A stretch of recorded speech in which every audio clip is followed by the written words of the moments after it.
or the equivalent of about $608,000. Ultimately, the plan completely backfired. The attacker, Sergei Venegold, didn't make any money. In fact, he lost money. In court, he would be extremely quiet. He usually kept his hands clasped together.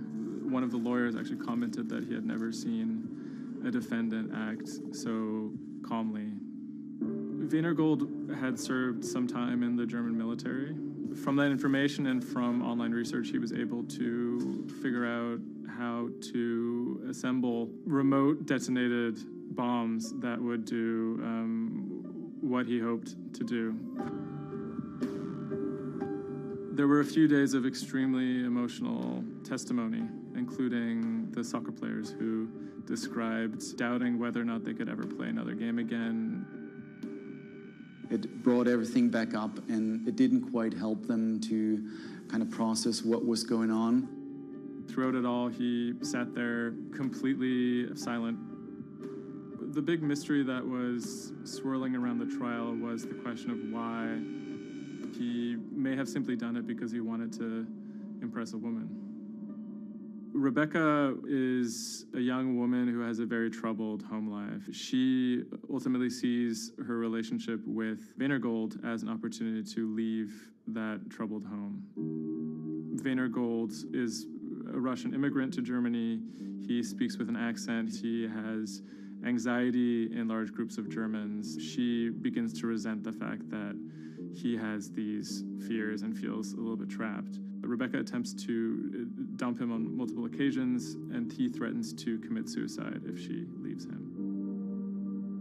Venergold apparently told Rebecca that she would soon be seeing a surprise. After being dumped via text message, he apparently began planning for this attack in earnest.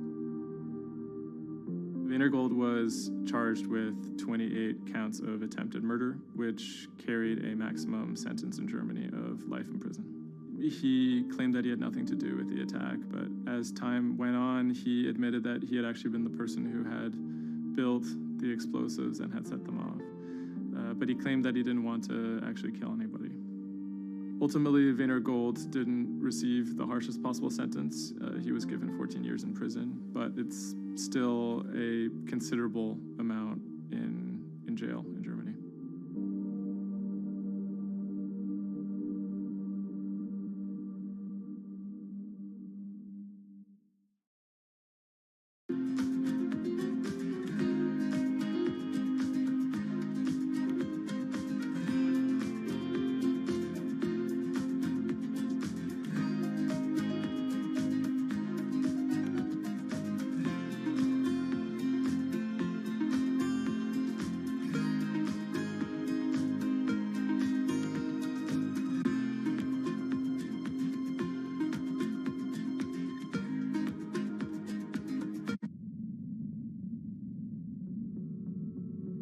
The threat of an asteroid hitting Earth is very real.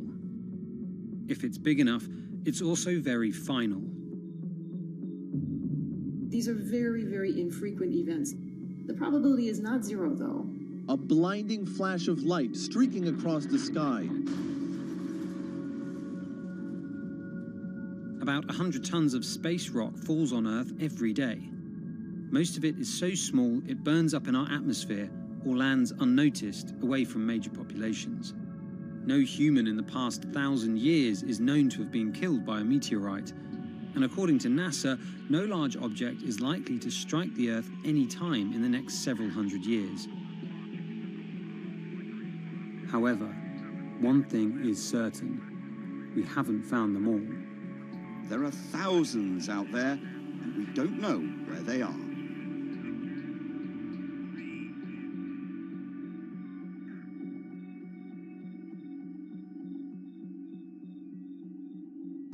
There are a lot of asteroids in our solar system. They number in the billions. Scientists all over the world are working toward detecting and deflecting the most catastrophic of natural disasters. The race is on to find as many of these objects as we can. We have a way of calculating whether or not an asteroid is potentially dangerous or not. I mean, I think it's something worth investing in. It's our existence at stake, right?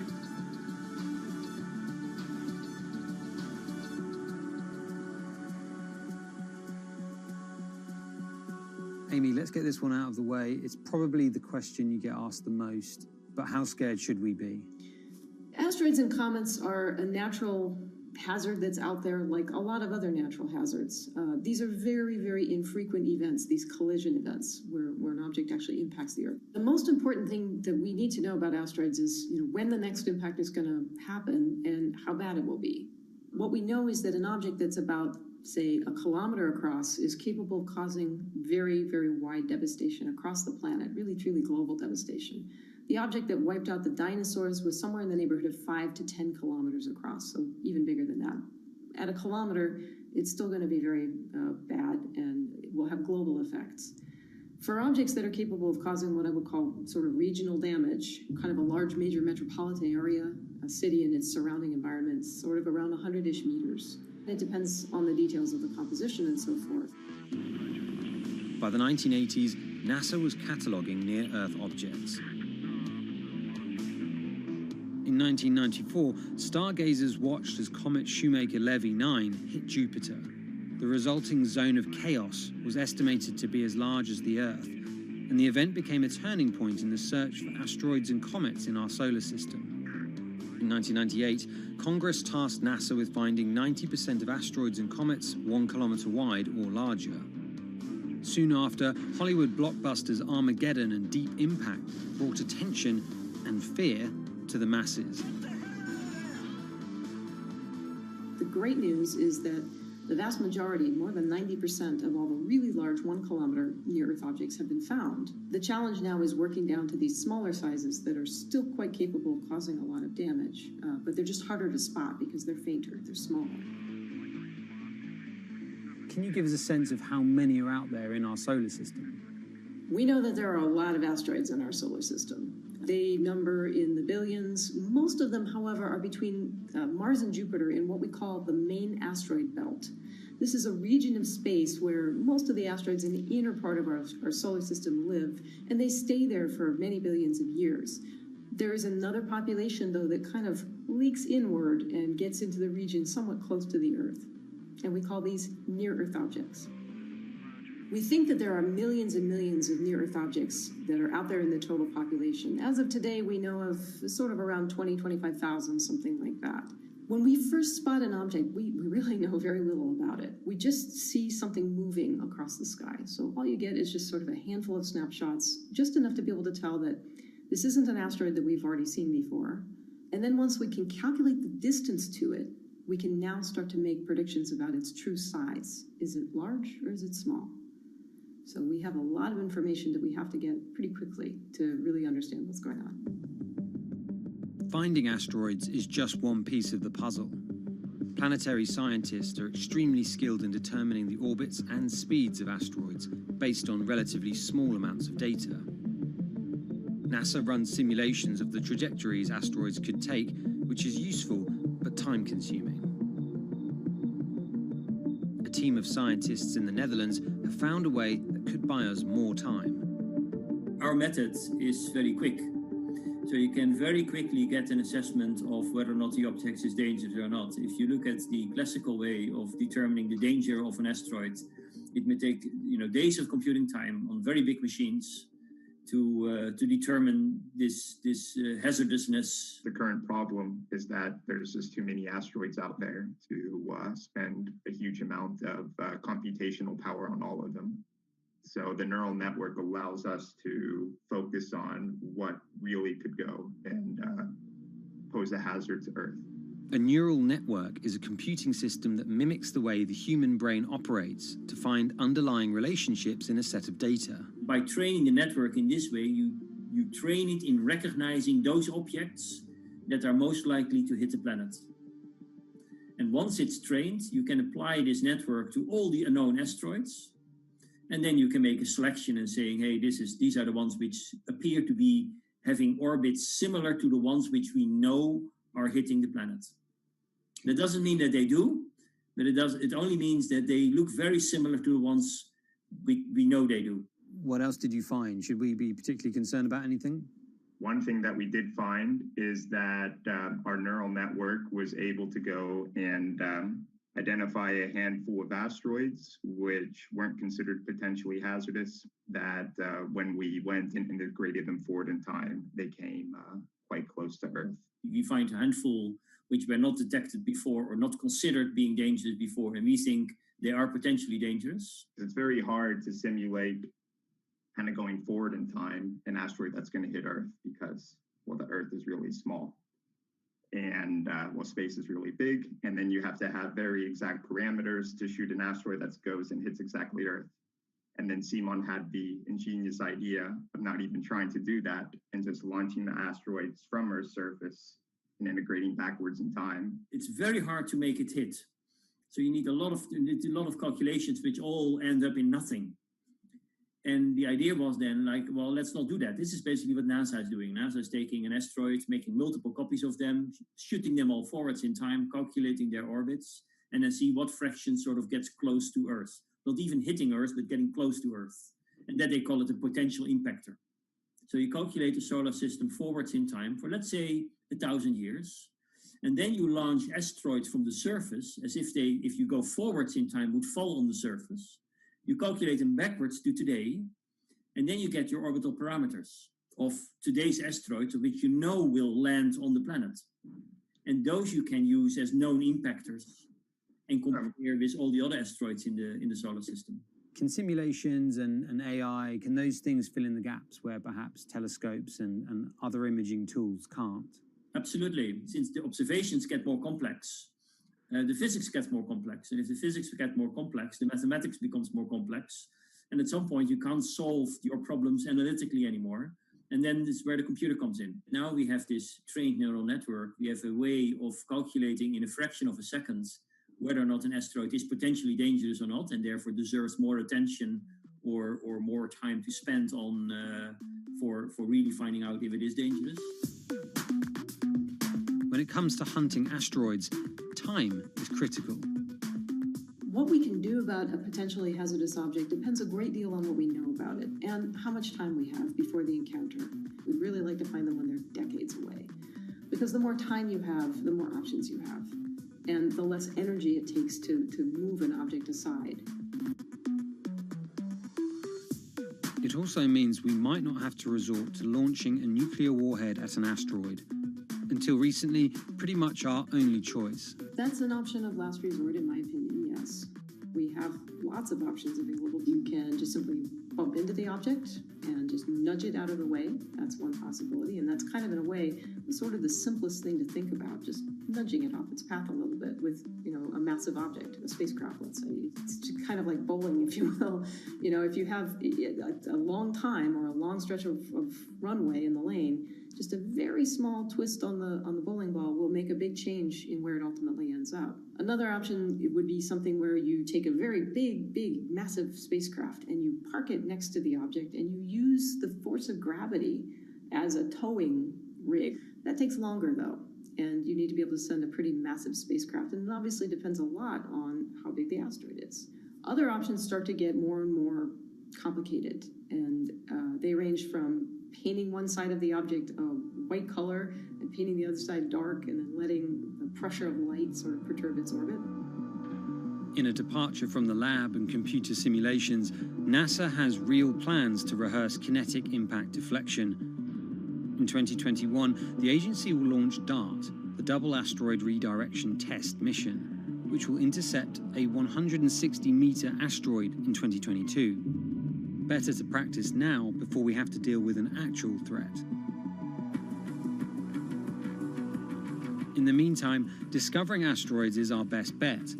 Thousands of scientists and amateur astronomers around the world make up an informal network that survey the heavens. But that may not be enough. NASA wants more resources to map our solar system and better technology. We need to ramp up our network of sensors, and also we need to just continue to strengthen our network of international observers so that we can get follow-up because we find these objects when they're distributed all over the night sky. Once we get more observations, we get better data, we can make better predictions. If you look at the big impactors we have had in the last, let's say, 20 years, or maybe 30 years, 50 years, most of them we haven't seen coming. So the danger, the real danger, I think, comes from the objects we don't know about, and not from the objects we do know about. This particular natural disaster, like a lot of natural disasters and like climate change, is a problem of the global commons. So the thing that we risk collectively is that it sort of then becomes nobody's problem, and nobody takes ownership over it. The asteroids are all over the sky. They just truly cross boundaries and borders with a second's notice. I kind of imagine in the future, maybe lots of small satellites around the Earth that are always going and looking outward. I mean, I think it's something worth investing in. It's our existence at stake, right?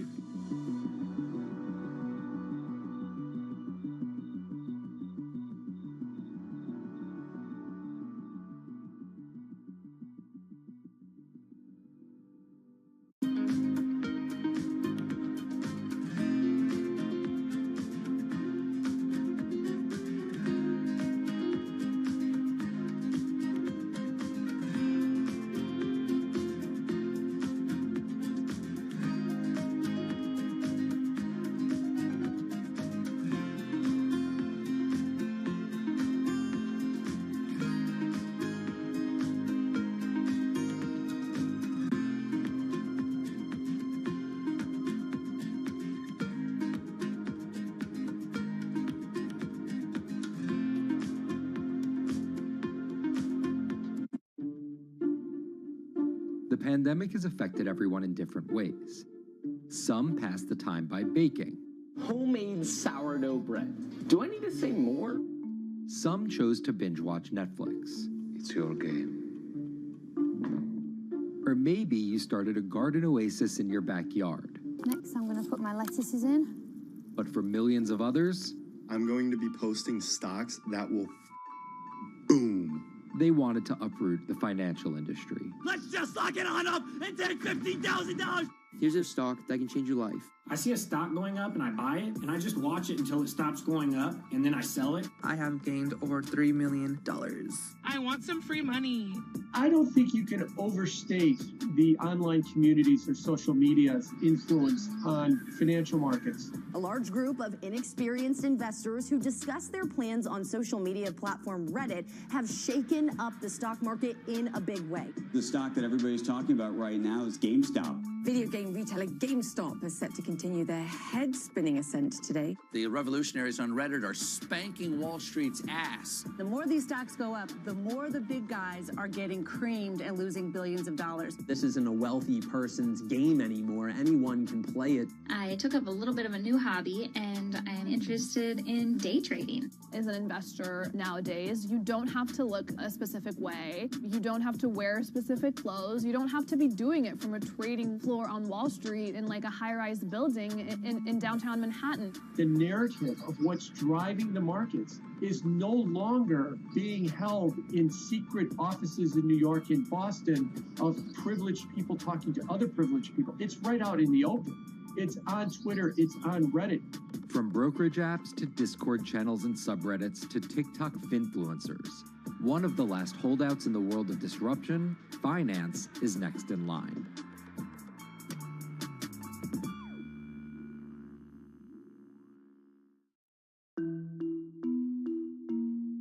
Investing should be as ubiquitous as shopping online. That's Vlad Tenev, the CEO of Robinhood, the online brokerage app, talking about how he wants his app to disrupt the world of stock trading like Amazon disrupted the world of home shopping. And I think that speaks to exactly the mission that a platform like Robinhood has, which is to democratize investing.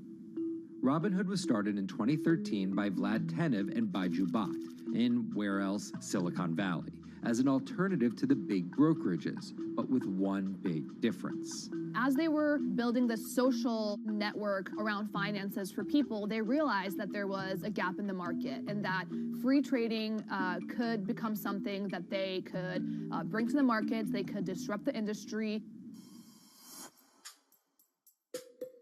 While no-fee trading is industry standard today, It was unheard of when it was first introduced. The online brokerage industry was really innovative when they came on the scene 10, 15 years ago, but they kind of stopped innovating, where you haven't seen those commissions come down beyond $5 or $6 or $7. Robinhood think that by offering zero commission, that they're going to push people onto this platform.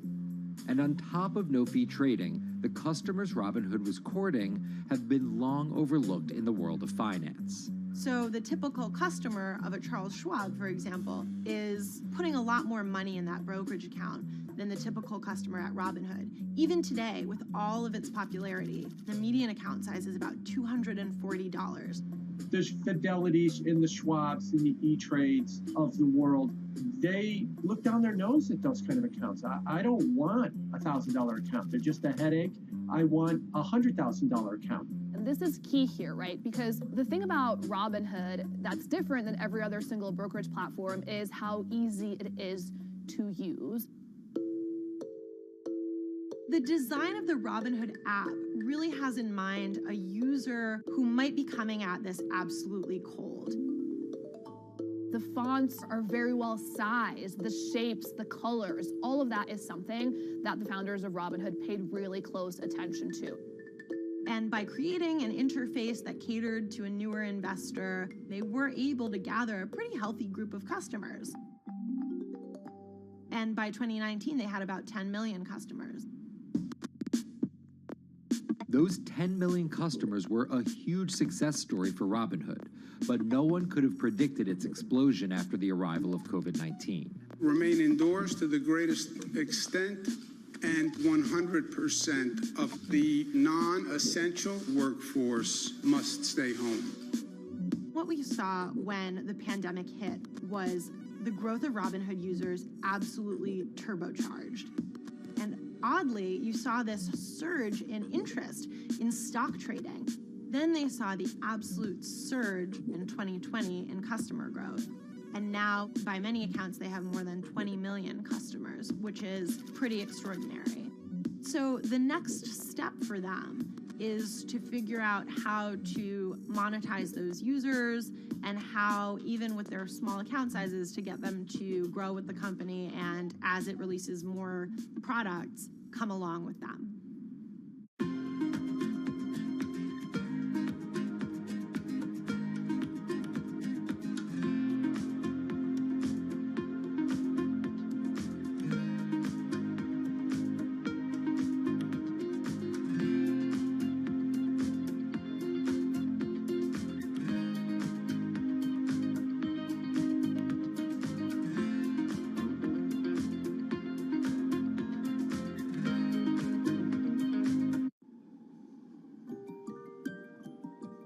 Robinhood would become one of the COVID economy's breakout successes. Robinhood traders, as they're called, became the shorthand explanation for the frenzy of often speculative retail investing after the pandemic lockdowns. Kids wake up in the morning, they go on Robinhood. They're, in the shower, they check Robinhood. Kids are learning how the stock market works at 18 while they're at school, checking their phones in between classes because notifications pop up telling them what their stocks are doing that day. With these new tools, millennials and Gen Z are investing in the market in ways their parents could have never even dreamt of. That is sort of key when we talk about the divide between older and younger generations, is that the younger generation was exposed to so much more information and tools at their disposal to do what they want in the market. The older generations, you never had the technology or the cost structure that you could play the markets like you can today. So you were stuck with giving your money to a professional investor and paying them a fee to do it. When I speak to young kids, they tell me, I'm making mistakes, I'm losing money. I'm not a perfect investor, but I'm 18, and by the time I'm 30, which will be, 10 years from now, I'm gonna have interacted with the markets for a decade. And so it's a learning experience more so than anything else. And you can look at it and you can say, wow, that's risk-taking, that's dumb, but if you could possibly shave 10, 20 years off your working life versus adding 5 years, I don't think you can fault people for that. But Robinhood is only part of the puzzle. Sure, you can trade on it, but without research, information, and data, you're just blindly throwing darts at different stocks and hoping to strike it rich. Wall Street forever has always run on what we now call narratives or memes. You know, people telling rumors to each other have been around for 100 years. On Wall Street, information is its own currency. Historically, either you had it or you didn't, and the people who had it had a huge advantage. In the past, those narratives and memes didn't have a network effect. It would be one person telling another person over the phone. In fact, when I broke into this business in the 80s, a lot of people used to complain that they weren't on the call list to get those ideas. Social media changed all of that. Fast forward to 2021, that's being done on the internet now. And that's being done on Discord and Twitter and StockTwits and Reddit. And the impact is very similar, but orders and orders of magnitude larger. As social media has played a bigger part in our lives, it's also played a bigger and kind of more important role in how people find investing ideas online and on these platforms. How do those ideas spread? On TikTok. Yes, that TikTok. Soon may the weatherman come to bring us sugar and tea and rum. People aren't just going to it for sea shanty videos. The personal finance hashtag on TikTok has garnered 3.5 billion views from its 1 billion monthly active users. By comparison, videos found under the cooking and health tips hashtag have 2.6 and 2.1 billion views respectively. The trajectory of Robinhood and TikTok were literally on par. What happened in the stock market this week? So the word of the week is expectations. Absolutely essential that you guys understand the risks of shorting. And Kayla Kilbride and Kyla Scanlon are two of those financial influencer TikTokers, also known as finfluencers. I think people still care about fashion, they care about culture, but it's also like there's this big behemoth thing called the stock market that we really don't know a whole lot about, and it's gatekept behind the industry. And so people like want to unpack that. And so my audience is, a lot of them are younger investors who are looking to hone their skills. Tech and write-up. Kyla and Kayla are two of the more, let's say, professional TikTok influencers. The Tesla ARK Bitcoin Biotech Risk Cluster. I've been trading since high school, and it was a really interesting way for me to fill out my decision-making frameworks and to think about thinking. And I think that the more that we can have people thinking about finance, the better that we're going to progress as a society. I think it's a huge gap in our educational system. If you're going to buy an option for a stock you think is going to go up, it's a call. So think of it like this. I made the options video where I was like, options are just like shopping. Rumor has it that this pallet's about to go up in price. So if I come in tomorrow, can I still buy it at said price? And a ton of women just like attacked that video and were like, you explain things so much better than my boyfriend or my professor, or like I could sit and listen to you all day. And I was like, this is what I was looking for. But TikTok's algorithm does not reward calm and measured videos about responsible investing. It rewards this. Watch this video for 30 seconds and you'll be rich for the rest of your life. I try not to say the A word, the ALGO word, because TikTok listens to us. The algorithm does impact how you feel. You know, you do notice which videos do better versus which videos do worse. How do you catch someone's attention in less than 60 seconds? And how do you make it something that they're like, I need this in my life? Nearly impossible to do that in 60 seconds. But the people who perfect it are the people that you're going to watch and going to stick around.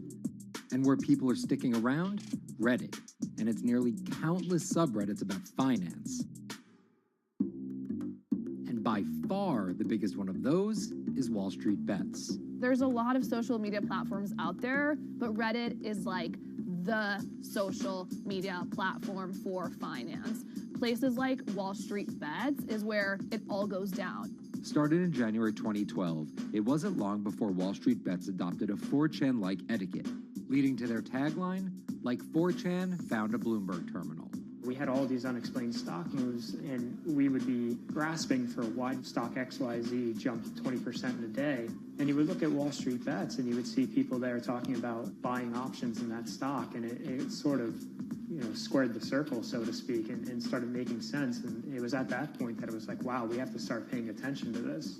Some people on the platform really spend tons of time, and others are just looking for entertainment and to have a little bit of fun, effectively gambling or looking for an outlet, trying to make a little bit of money. Then on top of all of that, there were stimulus checks. Now, clearly, this money is going to people who need to use that to eat, to live, but there's a lot of people who use this money to invest in the stock market. And it's not just stock tips. People quote-unquote YOLO their entire life savings or stimulus checks on a single stock. They post what is called gain and loss porn, screen-grabbing staggering hits and misses on stocks for the entire community to see. I am about to lose everything. And while some of the people on Wall Street Bets are novice investors, the community contains multitudes. In one respect, what it did show us among these network groups is they are very sophisticated. They're not a bunch of ignorant people talking to other ignorant people. And this is where the pieces of the puzzle all come together to wreak havoc on Wall Street for a solid week in early 2021. It's pretty clear that the combination of more people having retail brokerage accounts and trading apps and more people being stuck at home looking for some kind of entertainment and some kind of community online came together in this very singular way. What came together is GameStop. Let's go back to the beginnings of what happened with GameStop a couple of years ago. On the boards like Reddit and StockTwit, a lot of people were talking about GameStop as being attractive value.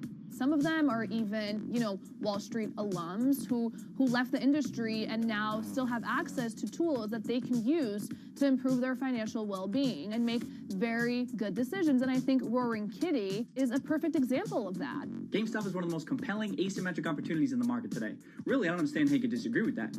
At the same time that this crowd was talking it up, the hedge fund institutional crowd didn't like this stock at all, and it had the largest short interest of any stock in the New York Stock Exchange going into late 2020.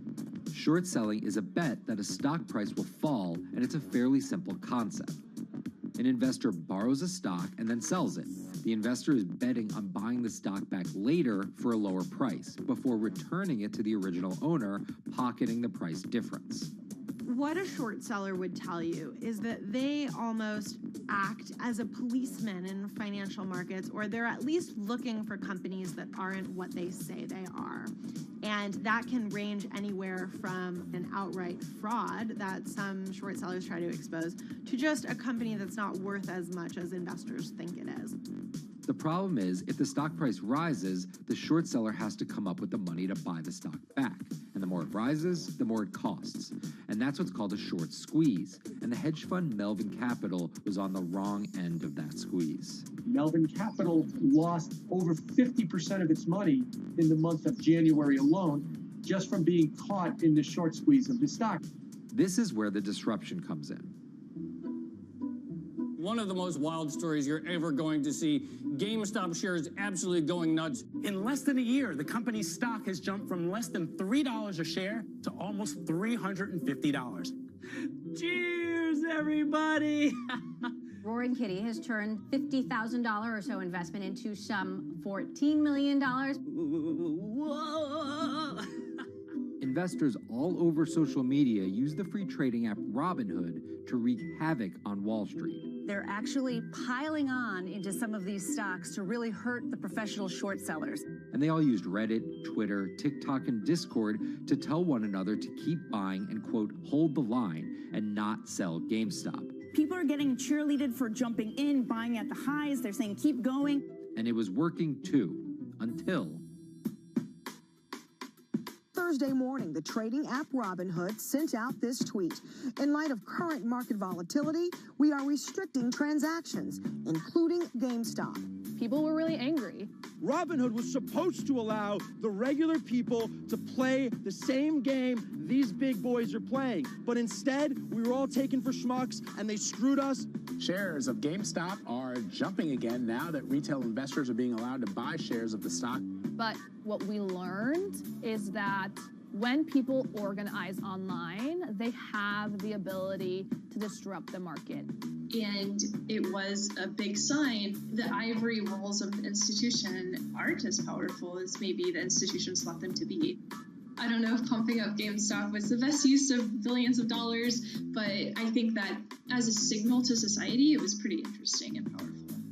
The GameStop saga was so impactful that both Vlad Tenev and Roaring Kitty were called in to testify before Congress to clarify each of their roles in the saga. One thing that's emerged from the congressional hearings is that they're interested in how retail brokerages make money and whether they're keeping the best interests of their customers in mind, but it's pretty fuzzy as far as what they would actually do as a result.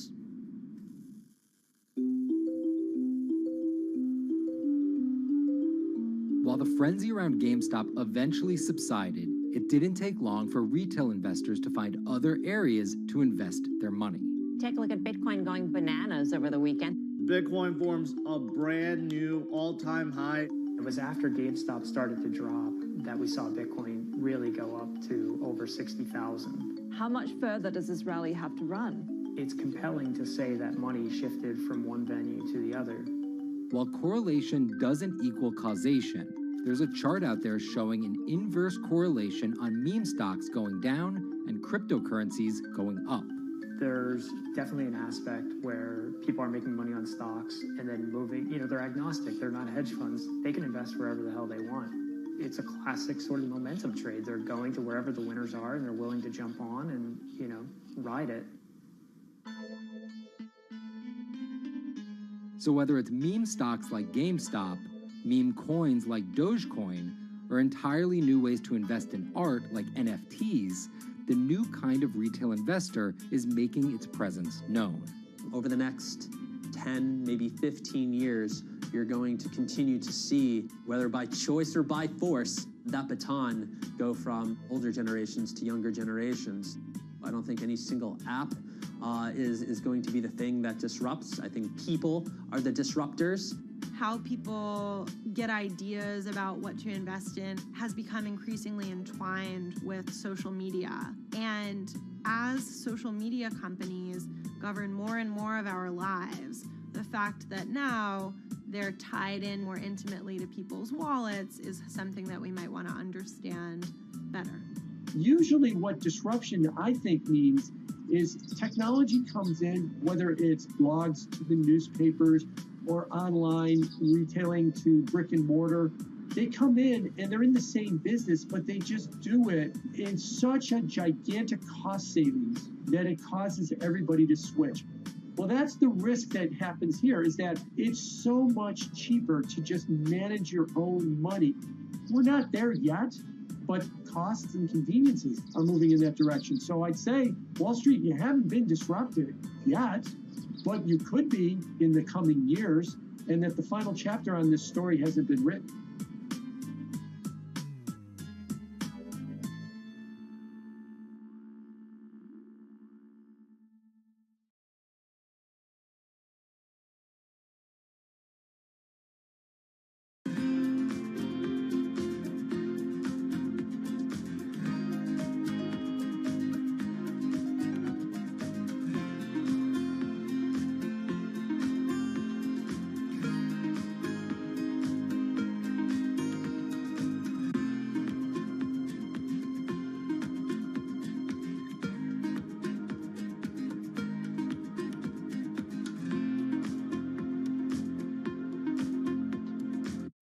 Meet Bloomberg's own David Nicholson. Now, his happy place is out in the field, on the open road. But like the rest of the world lately, he's been working from home a lot more than he's used to. COVID-19 has prompted a massive urban exodus as professionals of every ilk yearn for more space to live and work. As a result, rural areas have exploded, and they're poised to experience a resurgence as more and more families pack up and leave the big city to try out life in the burbs. But there's one problem with that. Not all internet speeds are created equal. Anyone who might need to upload or download large files for a living may not want to pack up and move to that cabin in the woods just yet. Now, David's house isn't a cabin, but it is in the woods, And inexplicably, his internet is workable. My internet is okay. I pay a lot for it. It's around $140 a month. The download speed's great, and the upload speed is terrible, which is really bad for my work because I have to upload these massive files. But I'm definitely one of the more lucky ones in this community. Just a few miles down the road, my buddy has awful internet. It's usually under 2 down and under 0.2 up, so it's often unusable. Some days it's around 1, and other times it'll drop down to about 0.2, 0.3. I just want to be able to have internet at my house without having to go outside the normal ways of acquiring internet. It's really frustrating. We're literally a few miles away from downtown, and it just cuts off. This is a problem, and the solutions are not there yet, because getting high-speed internet in rural areas en masse is something our providers may simply not be ready for.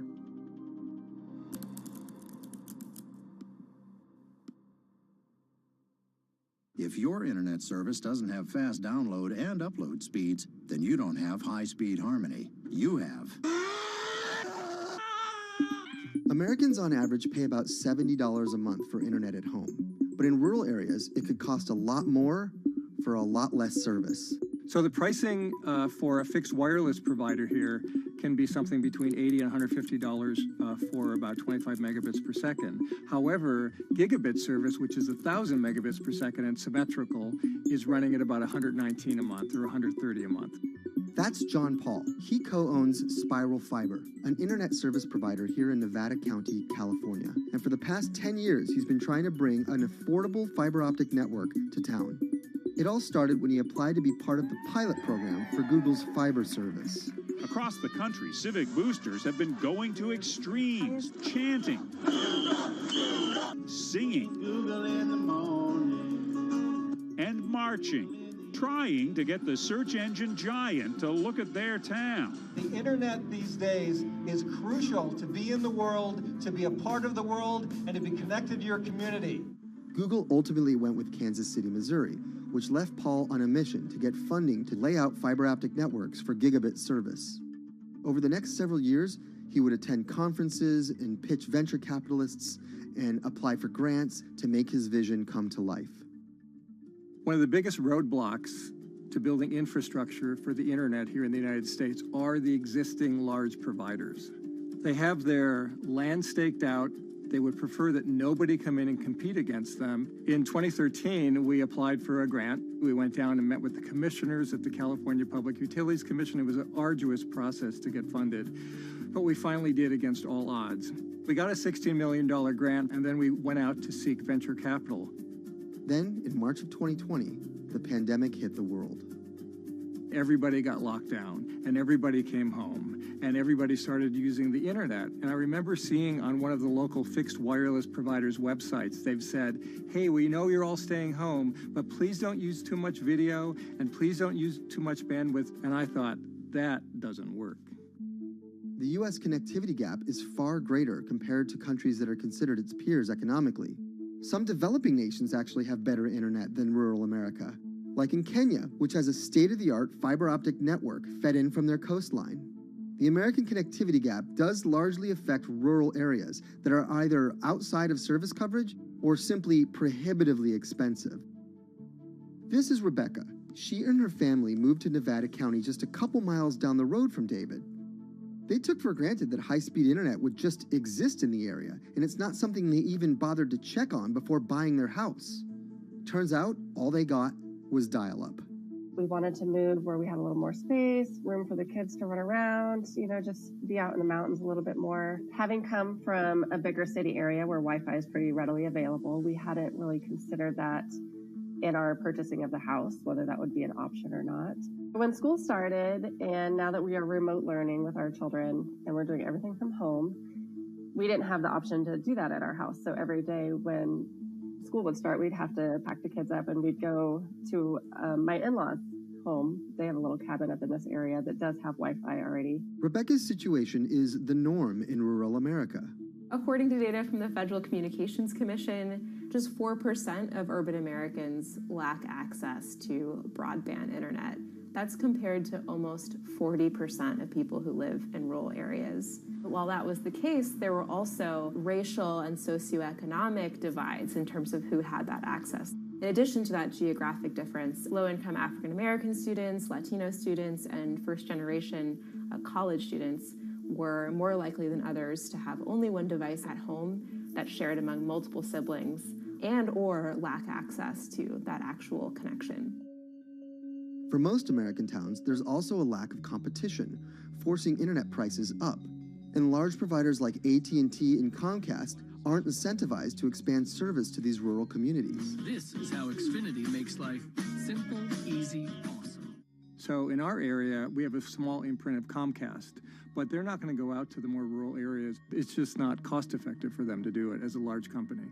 In order to lay fiber cable, you're actually physically digging trenches into the ground. And for internet service providers, they're primarily focused on maximizing their profits. And so the fewer customers you have, in any square mile and the more fiber you have to lay, that's just kind of harder to pencil out from a purely economic standpoint. AT&T released a statement on the matter, expressing the need and desire for government assistance to fund fiber optic expansion to areas deemed unprofitable. Comcast released a similar statement encouraging more public-private collaboration on this effort. Federal agencies do offer grants to help communities build broadband networks, but many have argued that there's not enough flexibility on how to use these funds. The COVID-19 relief package passed by Congress in March and signed by President Donald Trump awarded $43.3 million to 51 projects on the East Coast alone. But it also stipulated that these projects needed to be up and running by December 30th. For contractors who plan projects months and years in advance, it's a scramble to rearrange their schedules to meet that deadline. So what we've been asking the federal government to consider is at least have, as long as the projects are getting started, knowing the projects are being put into place to expand both remote learning, working from home, and opportunities like that that are truly driven from COVID. We're moving as fast as we can regardless, but hopefully they'll give us some more time. Talking to John Paul, it's clear that he believes broadband is something that can transform a community and should be considered a public good. One of the first communities to come on in the United States with full-on gigabit service was Chattanooga, Tennessee. Now, they're a bigger city, but they're a city that was economically in a downturn. In the last 15 years, the city of Chattanooga has turned around in an amazing way. It's a nexus for young people to move to. It's a place where technology happens. It's not just about logging on to Zoom, to connect with your colleagues who might be in New York City. It's also your ability as a small business, operating in the town of Nevada City or wherever it may be to, quickly upload your payroll documents or something onto the cloud, or to quickly, swipe a customer's credit card. There's just some really basic business functions and mechanics that I think people in big cities really take for granted, and that are just going to be a much bigger challenge for small business owners in rural areas.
Historically, the marginalized people, you call them as untouchables or Dalits, they have been kept away from the center of the knowledge. Once you are born into a caste, it is very difficult for you to grow beyond that. You are stuck in that identity.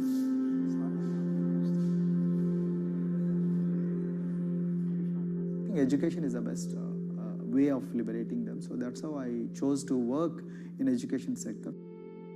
The kind of education that we are giving to the marginalized people is going to change not just the fate of these communities in Telangana, but it is going to be the source of inspiration, source of hope for all the marginalized in this country.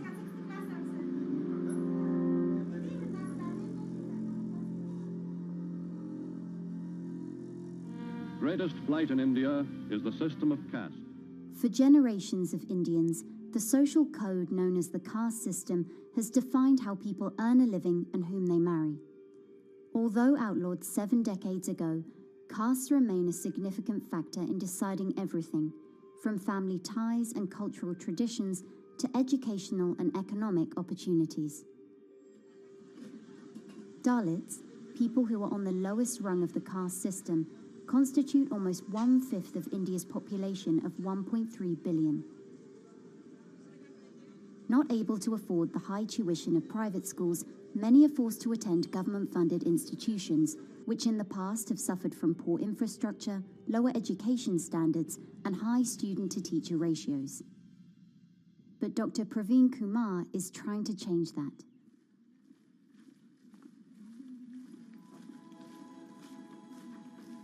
I am currently working as head of Telangana Social Welfare Residential Schools.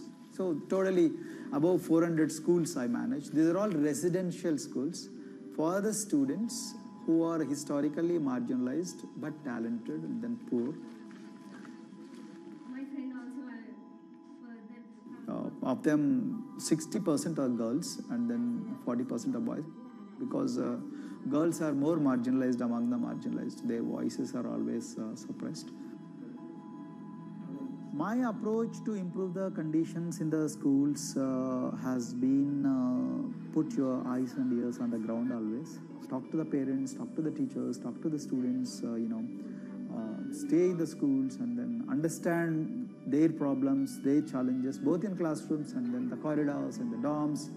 Then go to the dining halls and see what kind of food they are eating, and then go to their homes and then what kind of food they are getting and what kind of challenges the parents have.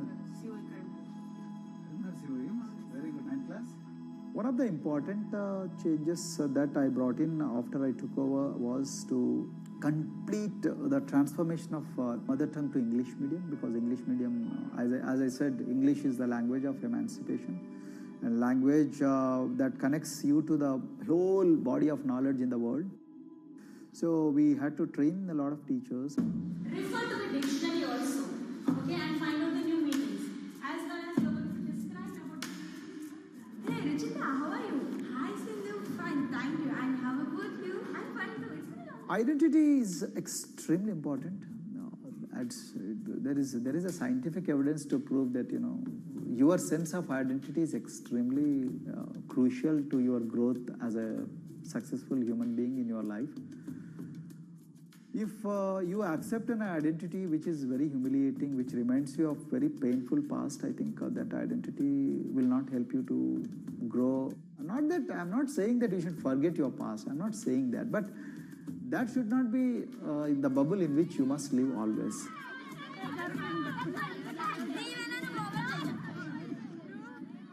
Sweros is an alternative identity. S stands for state, W stands for welfare, Aero, SW and then Aero is Swero.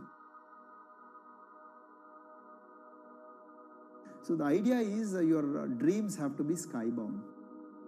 So that is what we are trying to achieve by changing the identities. Like, you say, I'm a Swero and I aim to be a doctor. I am a Swero. I aim to be a top-notch engineer. I am a Swero. I aim to be a top bureaucrat of this country. I'm a Swero. I want to be a very good actor or a musician in this world. So these are the positive images that are associated with the identity.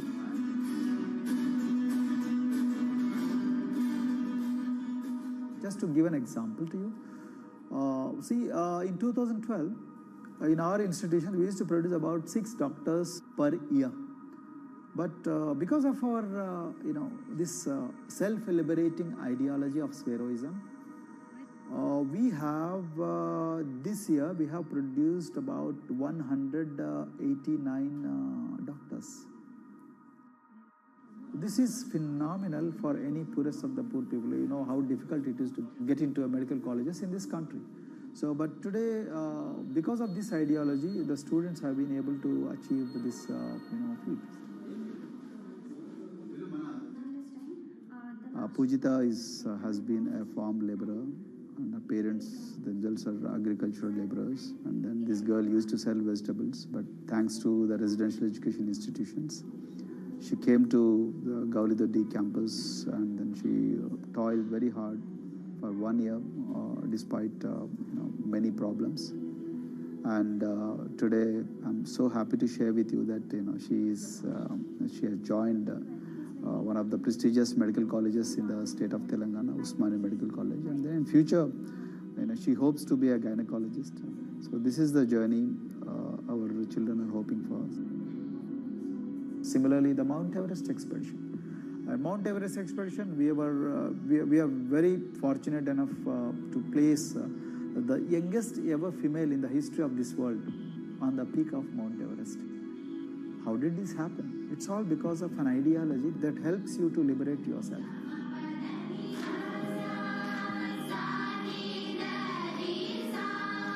We got a lot of extracurricular activities, and most of them got institutionalized now. So, for example, music. Similarly, the games. We have so many coaching academy. We have boxing academy, we have wrestling academy, we have handball academy. So we have, kabaddi, the traditional Indian sport. We have golf. We have introduced the golf also. Like golf is generally played by so-called rich people, but today even poorest of the poor people also are being trained in golf in our schools. Wow. So our intention has been to give all 360 degrees, type of opportunities to the students, so that whoever is interested in whatever activity, they can go and then do it. Break the barriers, break the fence, at least mentally, because poor people have been programmed to be victims, programmed to be subjugated, programmed to be on the margins, always, programmed to feel inferior. We wanted to change all that. There are certain games which are exclusive to rich people. There are certain languages which are exclusive to middle class and upper middle class in this country. To put it in one word, the sole aim of introducing all these co-curricular activities is to break the stereotypes which are recklessly imposed on these people. Their stereotypes Dr. Kumar knows all too well. Born a Dalit, his grandparents were labourers and access to the village well was restricted. Dr. Kumar credits his parents' belief in the power of education with helping him realise his aspirations. He went on to join the Indian Police Service, attended Harvard University, and then began pursuing educational reforms back home. I attribute whatever I am today, it's to my mother primarily.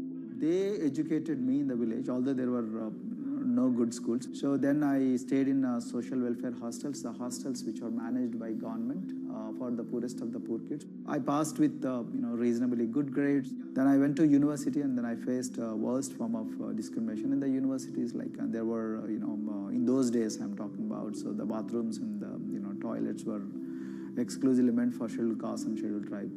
We used to fight discrimination on one hand, and then again try to excel in academics day in and day out. So that's how I came to education, because I deeply believe that education is the only important weapon that can really place the poorest of the poor people from a very victimhood orbit to a prosperous orbit. I think in future this is going to be a game changer for the marginalized in this country.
If you look at a thermal image of a city and then compare that to a map of vegetation, you'll find that where there's greenery, the temperature is lower.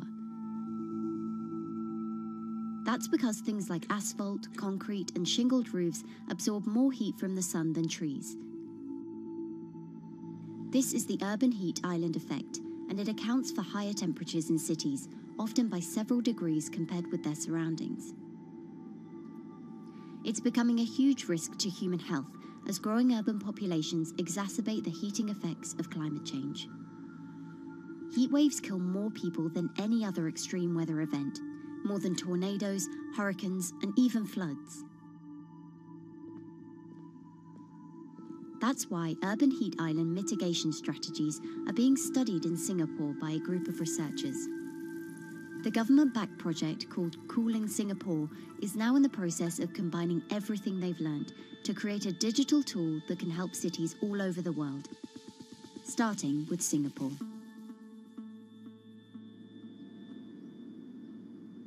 In Singapore, close to the equator, temperatures regularly rise above 32 degrees Celsius or 90 degrees Fahrenheit.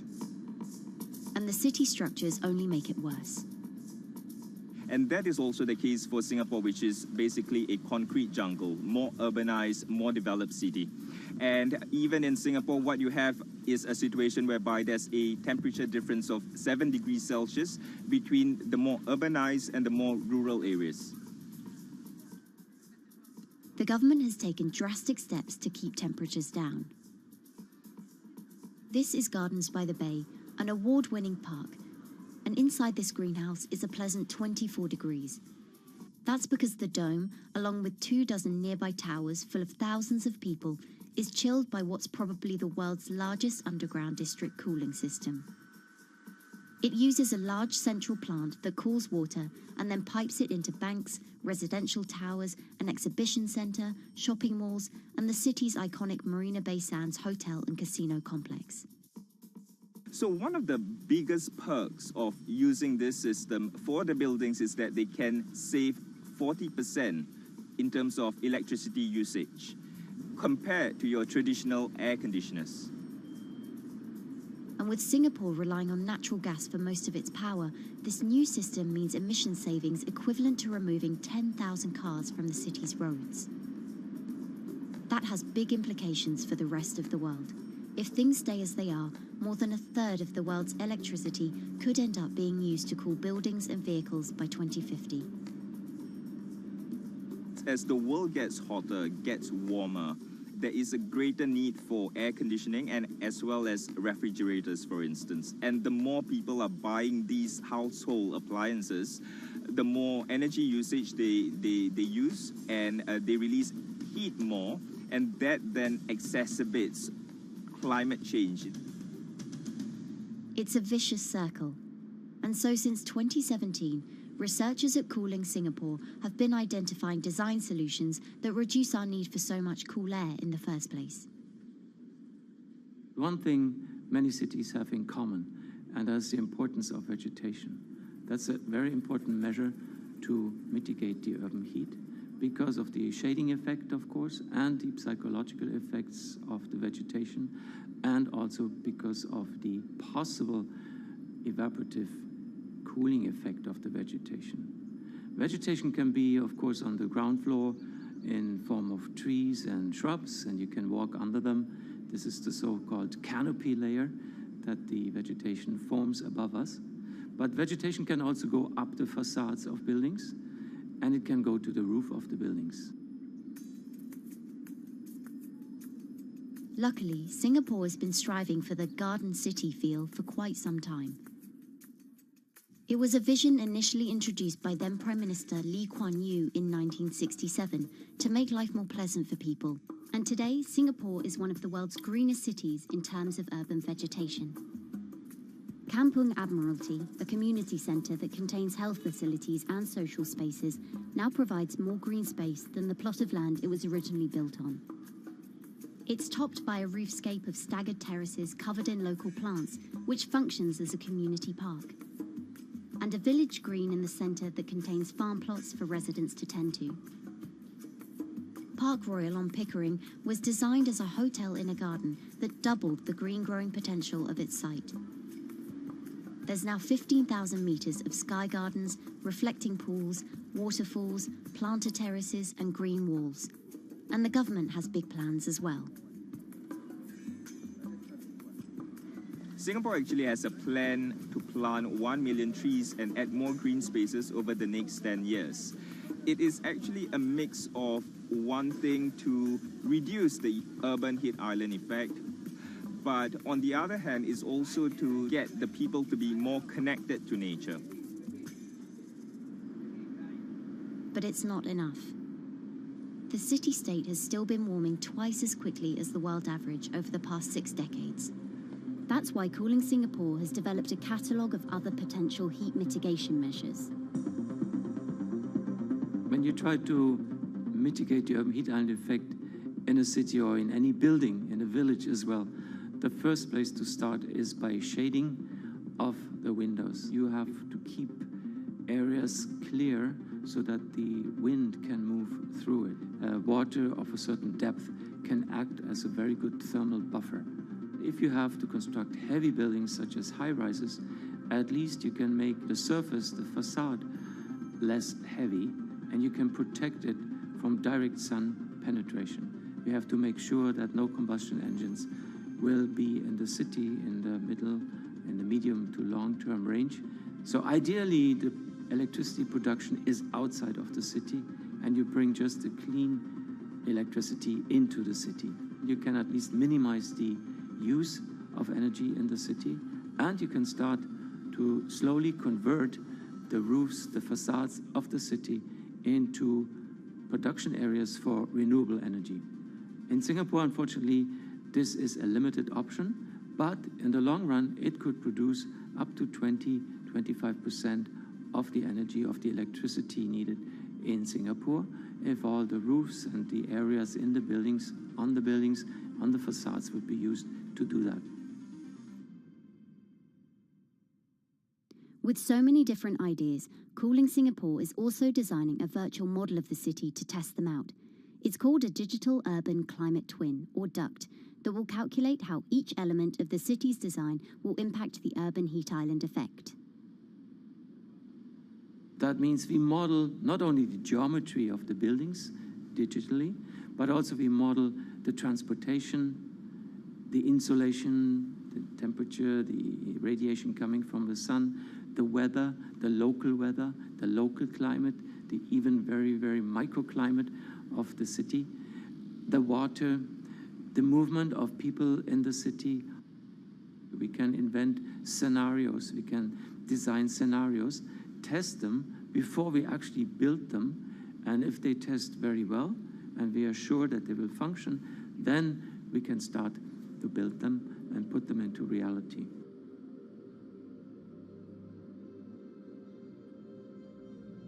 Singapore will be using this new tool to figure out which actions it should take next. And the model can be applied to any city, whether it needs to keep heat out or keep heat in, which will ultimately save energy, slow climate change, and improve our quality of life. So this is something that Singapore will be able to export, maybe even together with its city development systems that it already has. Singapore is one of the very few cities in the world that really combine this scientific approach with a very well-established urban redesign and urban design approach. Through its agencies and the combination of its agencies, it has achieved a lot in the past. If it keeps following the scientific path and the combination with the other knowledge in the city already, we think that it will be a very comfortable and very livable city in the future, even more than today.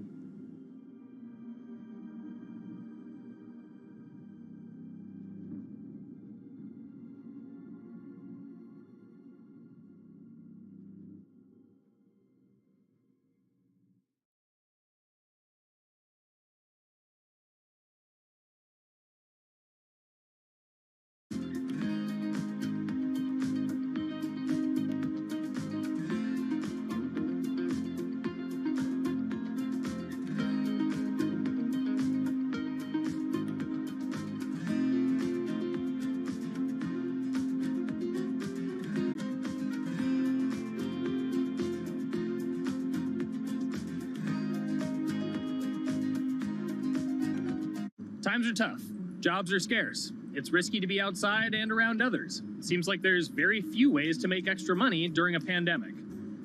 So I guess I'll just hunker down and binge social media until this all blows over. Wait, don't these people make money? How do these people make money?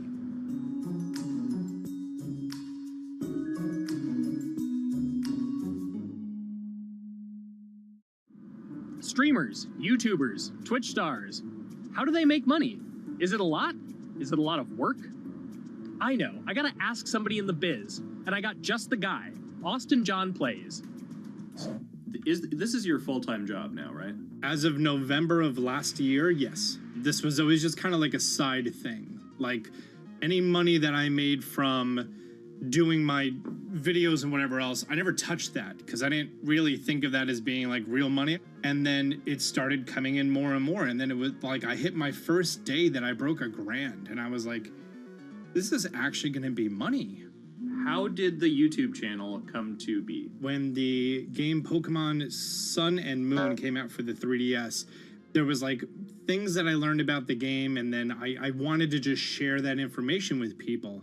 And at the time, I didn't have any way to capture a screen or anything, so I found like generic footage, and I kind of put it all together with so much editing. And that video got 6 views.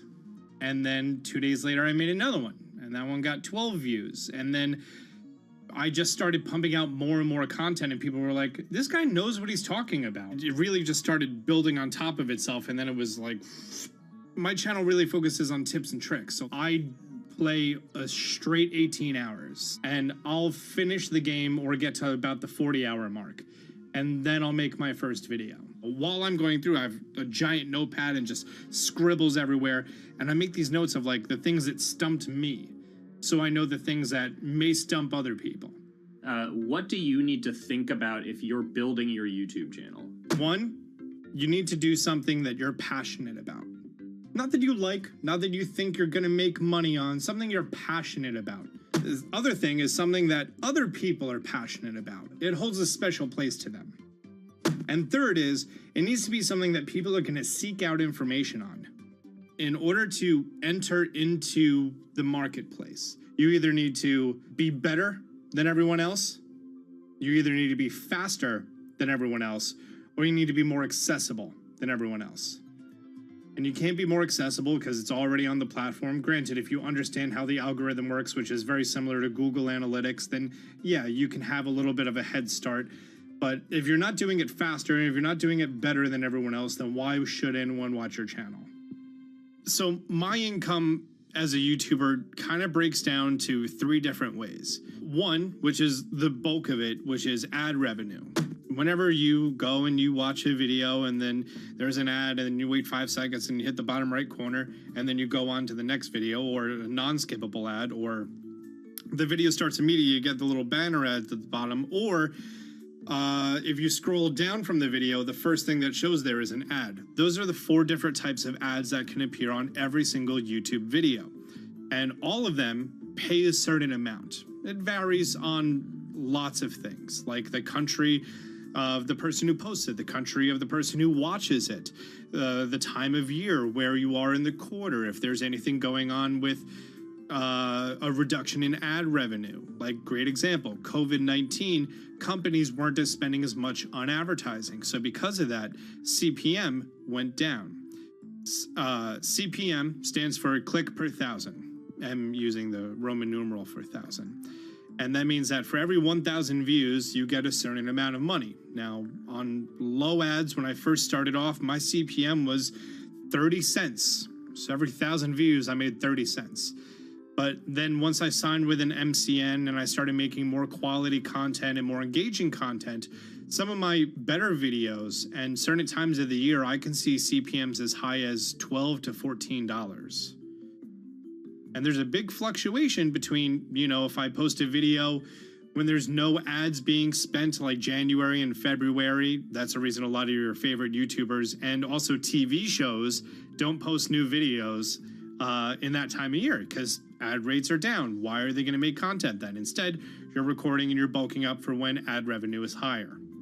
The second way that a YouTuber makes income is support, crowdfunding, things like that.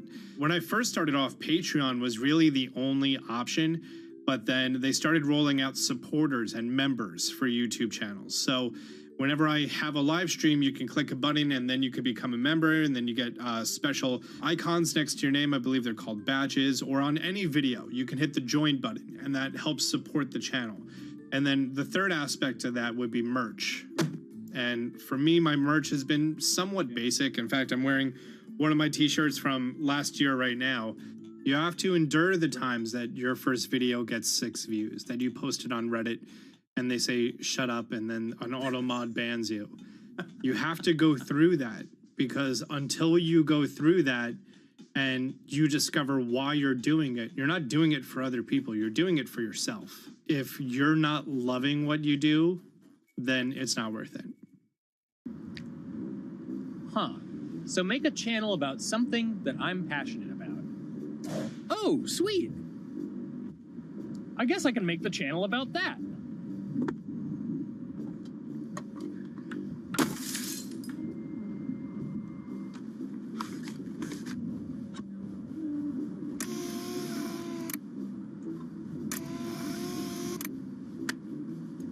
Now, how do I grow an audience? How do I get popular? It's all about diversification, right? You have to have a massive Twitter following. You have to have a massive Instagram following. You have to have a massive YouTube following. Of course, you have to be on Twitch, which is the key platform. But basically, any way you can get in front of your audience, you can engage with your audience, is going to drive those clicks, which ultimately drives the advertiser revenue that you get back from all of these platforms. It's me and Dan playing video games and talking in a funny manner over them. They're not just people who are good at games, they're actually people who are good at online engagement, online entertainment, first and foremost. You have the right to remain stylish. Anything you wear can and will be used against you in the court of fashion. The streamer is either very, very talented at the game. The best player in the game is generally going to draw a crowd because people like watching people who are very good. On the other hand, they're either very, very good or funny, charismatic, whatever it is on that side. Oh, no. You know, it becomes more of a show where they talk about other things outside of the gaming world, and gaming becomes really just a backdrop and an excuse to engage with that audience. There were those weird, like, Ronald McDonald, like, straight to VHS movies. You remember those? I'm personable, I'm chatty. I would kind of, you know, when boring things were happening in the game, I would ramble on about, you know, movies I'd watched or books I'd read and, you know, or conversations I'd had and stuff like that. And so I think being personable was a big part of that. It's not just getting on and playing games. It's getting on and being an entertainer. You are putting on a show. All right, now let me go ahead and grab the samurai sword that every gym has. Okay, he's dead. To have a larger audience and to have that audience, I think, stay with you, you have to bring something extra. You know, you have to find your niche. You have to find what works and what connects with the audience and what makes them laugh and what makes them keep coming back. You gotta make it a little more exciting, all right? Throw in a hanging bishop. Have everybody in suspense for a moment. I think the real most important thing is to just get used to being on camera. Like in any sort of performance thing, is get used to talking on camera. You know, my first few videos were terrible, but because I sat down and did it for 6 to 8 hours a day, I just got used to talking and I got over that uncomfortable hump. If you go into Twitch purely with the expectation that you're going to make money, make a job out of it, have all this growth, and it's going to be great, you're probably going to burn out prior to getting to that point because there's very little payoff for a long time, right? Like multiple years generally before you really start to see a payoff. And so, you know, those first few times you're streaming, nobody is there. One person shows up every 30 minutes, says hi, maybe, and leaves, right? Like, it's very discouraging, I think, for a lot of people. And so you have to be there just loving it. You have to love talking to yourself when nobody is around. You have to love just the game that you're playing, all of that stuff, because it takes a while, and I think a majority of people burn out prior to getting to the like profitable point of it. And there you have it. My very own YouTube, Twitch, Discord, and streaming channels all ready to go live. It's a veritable social media ecosystem just on the verge of thriving. So, don't forget to smash like and subscribe, and visit my Patreon for perks. Also, go to my merch page. And one last thing, stay cool, my friends.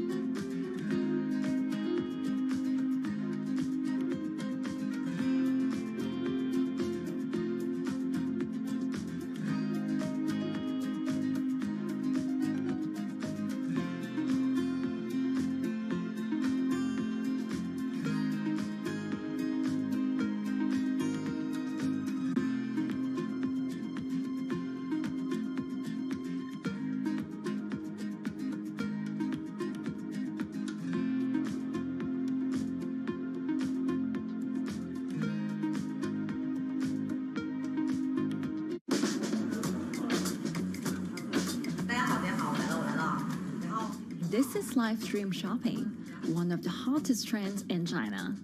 Every night, tens of millions of people watch live shows hosted by influencers like Via and buy the products they recommend. On e-commerce and social apps like Taobao and Douyin, the sister app of TikTok. 我觉得已经改变了大家的购物的方式。其实各种各样的产品，哪怕你不买，你也可以来看。当然，你看了，你就有可能会买。It's not about, only shopping. It's about the experience. It's about having fun. You got to see 3D. You got to see in some kind of action. It's almost like a theater act. The internet craze has taken over China. By the end of 2020, the country had almost 400 million live stream shopping users. China's live stream e-commerce market has also grown dramatically, with an estimated value of $161 billion in 2020. It's becoming popular outside China as well. So, is live streaming the future of shopping?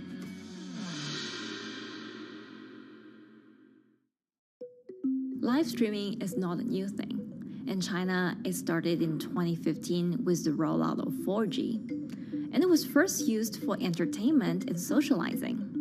Many live streamers performed for their followers or chatted to them, making money by receiving virtual currency and gifts. In the West, live streaming is mainly the domain of avid gamers. In China, it's broken into e-commerce. China actually has a very big e-commerce empire, so it uses these super apps, what we call that you have payment, you have search of information, you have recommendation system, and you have huge amount of goods available on the platform, and as well as a lot of consumers. So with this advantage, they merge these features of live streaming to make the influencers actually sell goods. Here is a perfect choice: nice neutrals, beautiful print, nothing overwhelming, and the warmth and comfort of flannel. This is item. Traditional TV shopping involves a one-way direction, whereby a host introduces a product, demonstrates certain things, and say, call this number or something. But live stream shopping is live. That in itself is a very, very big difference. It causes different psychology, and live stream shopping is a very entertaining way of actually engaging someone else.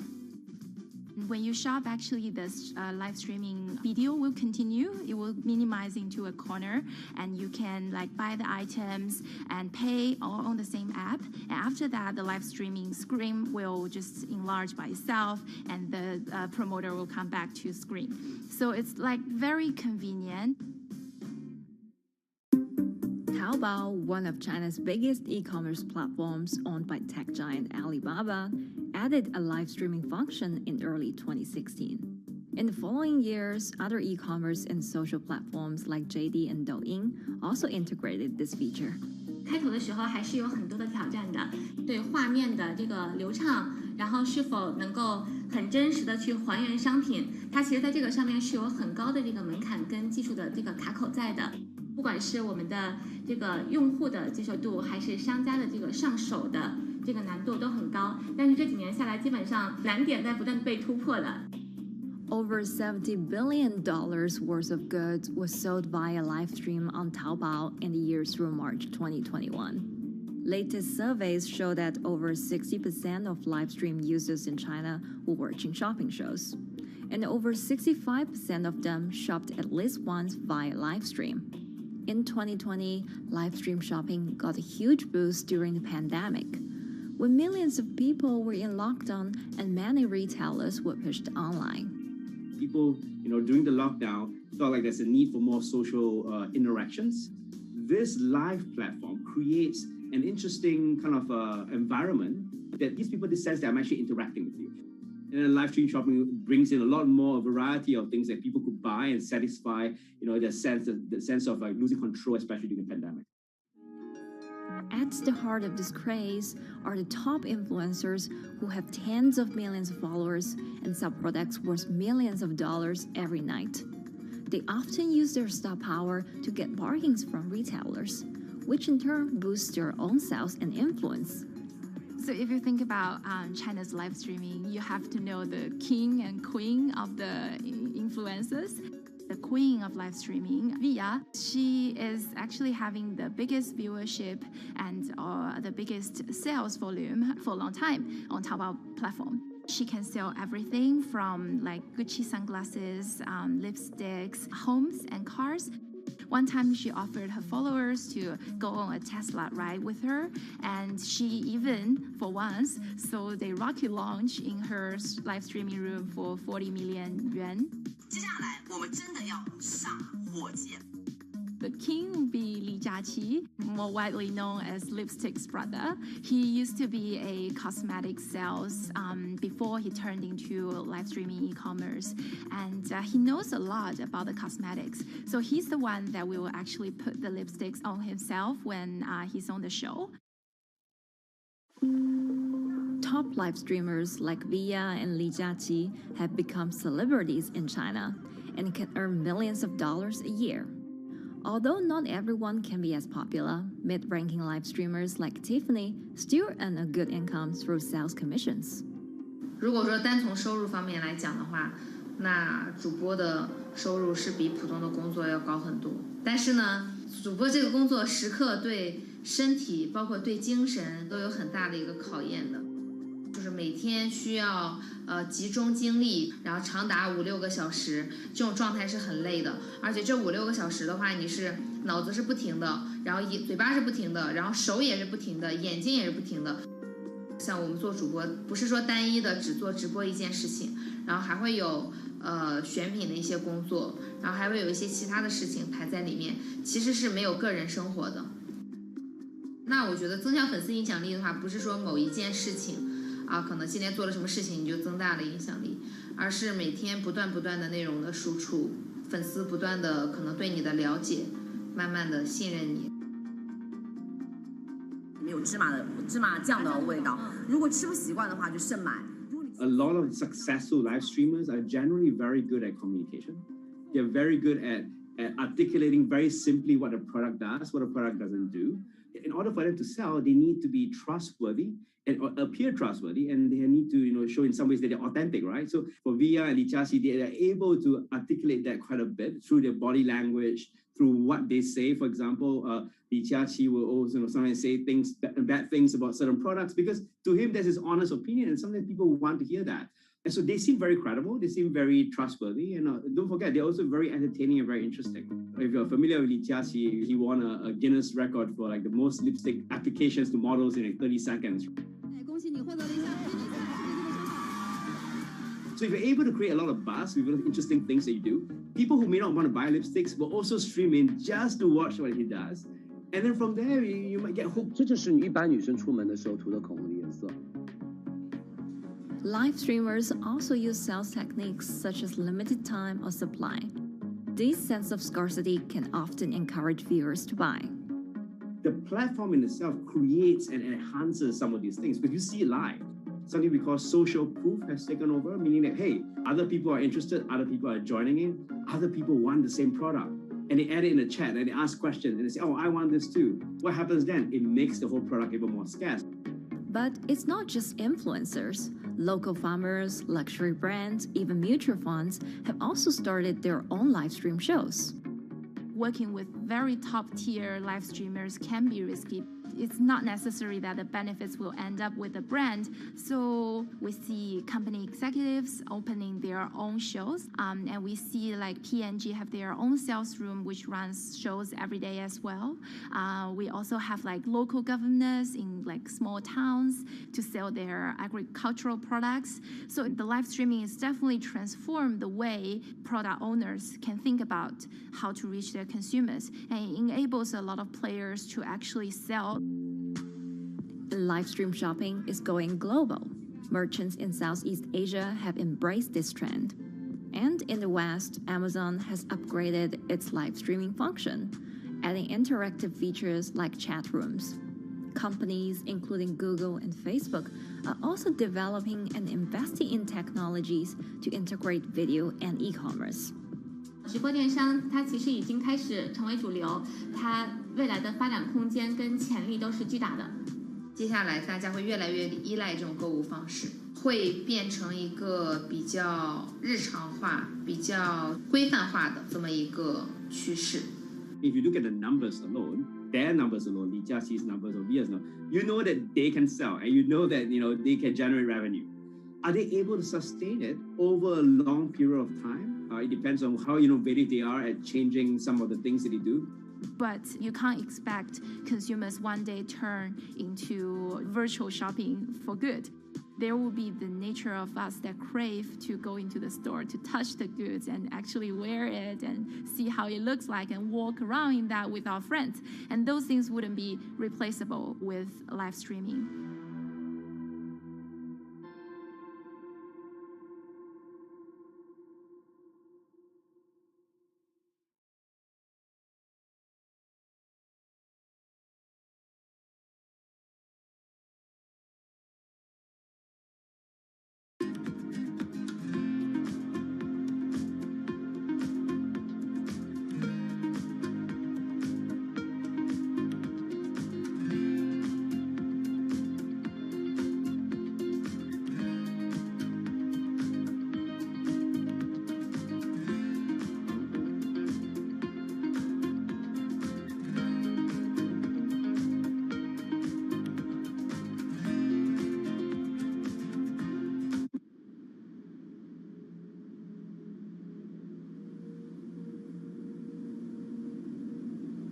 You could imagine that the oceans are actually the largest battery. We're storing huge amounts of energy in the oceans. The wave motion can be very deep. It can extend down several hundred meters. And once it gets to the near shore, from about 50 meters, the whole water column is moving backwards and forwards. As we search for ways to reduce our reliance on fossil fuels, some are looking to a largely untapped potential source of renewable energy. In theory, waves off the coast of the United States alone could generate over 2 trillion kilowatt hours of electricity a year, enough to power more than half of the country. Waves intensify and subside not as quickly as the wind, and that means that it can produce a smoother power generation curve.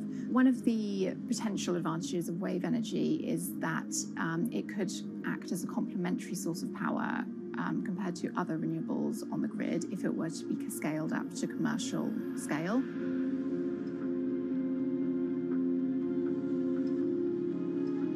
For decades, engineers have been trying to convert wave energy into electricity, but a host of technological and financial challenges have complicated their efforts.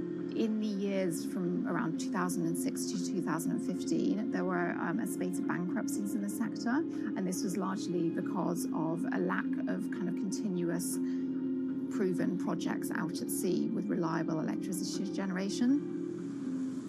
Since then, companies have been trying to develop the technologies at a steadier pace and with a smaller cash burn. But the same questions remain. Can companies develop devices and technologies that actually work? Is wave energy just a novelty or something that can become a major renewable energy source?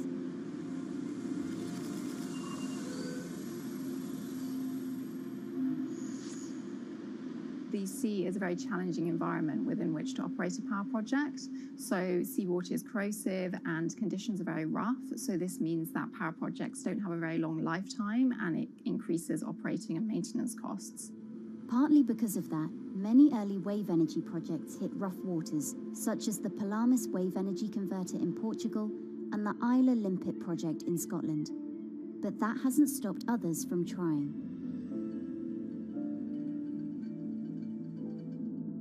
Companies are focused on testing projects out at sea, proving their durability, trying to raise capital and bring down cost. The sector hasn't really converged around one single technology design, and companies are kind of undecided about which design works best.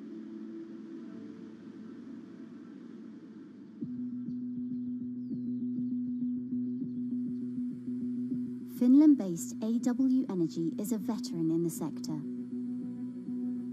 The first proof of concept of the company's device was made in the 90s after diver Rauno Koivusaari observed the strong back-and-forth movement of a hatch cover in a shipwreck in the Baltic Sea. The waves are generated far from the coastline, so the wind blows on the surface of the water, causing the water particles to rotate, and that rotation extends deep down below the surface, and the waves can be very long. They can be several hundred meters long. And as they come into the near shore, this rotational energy turns into an elliptical energy, and eventually backwards and forwards, as you've probably noticed if you've been swimming on the seashore in large waves, you're pulled in and out. That's the energy that we're extracting. There's a sweet spot where we deploy, so around 10 to 15 meters of water depth. That's where there's still strong wave energy coming in. After years of research, prototyping and testing, the company has deployed Wave Roller, a 350 kilowatt device in the waters off Portugal. Wave Roller has an 18-meter wide and 10-meter high steel panel fixed to the seabed via a floatable foundation. The panel moves back and forth with the waves, capturing the energy. It's submerged in the depth of 15 meters, so it's protected from the extreme waves. We generate electricity by capturing the movement with hydraulic circuitry in a machine room underneath the surface. That hydraulic energy we turn to electricity with hydraulic accumulators and hydraulic motors, and also a generator. The Wave Roller has survived large waves at sea for over a year and delivered electricity via an underwater cable to the grid in Portugal. Meanwhile, the company has won a €2.5 million grant to work on an upgraded version of the Wave Roller, aiming to increase the electricity generation capacity to 1 megawatt. The upscaled device would have a bigger panel, 2 power takeoff units, and improved software to control the energy production. We have taken into use a wave prediction algorithm that kind of tells us what kind of waves are coming into our device. That gives us few seconds to prepare for capturing more energy, and the difference in that is significant. Our future plans are to deliver technology around the world. So I'm hoping we can be working on delivering technology to projects in Asia and also in the American continent as well.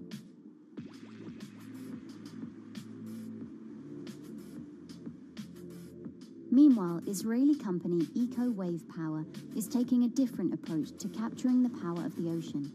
For the company's founder, Ina Braverman, developing new sources of renewable energy is a personal mission.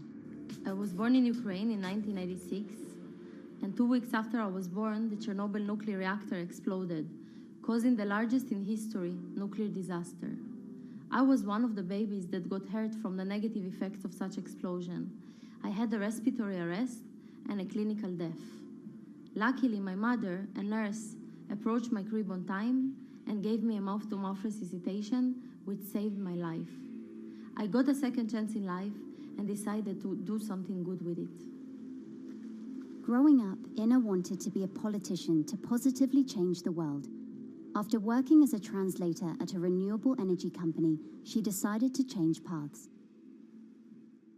solar and wind energy were fully commercialized, there were a lot of amazing technologies implemented everywhere, I saw that wave energy, although it's an immense source of electricity, the biggest companies in the world are trying to develop wave energy with no success.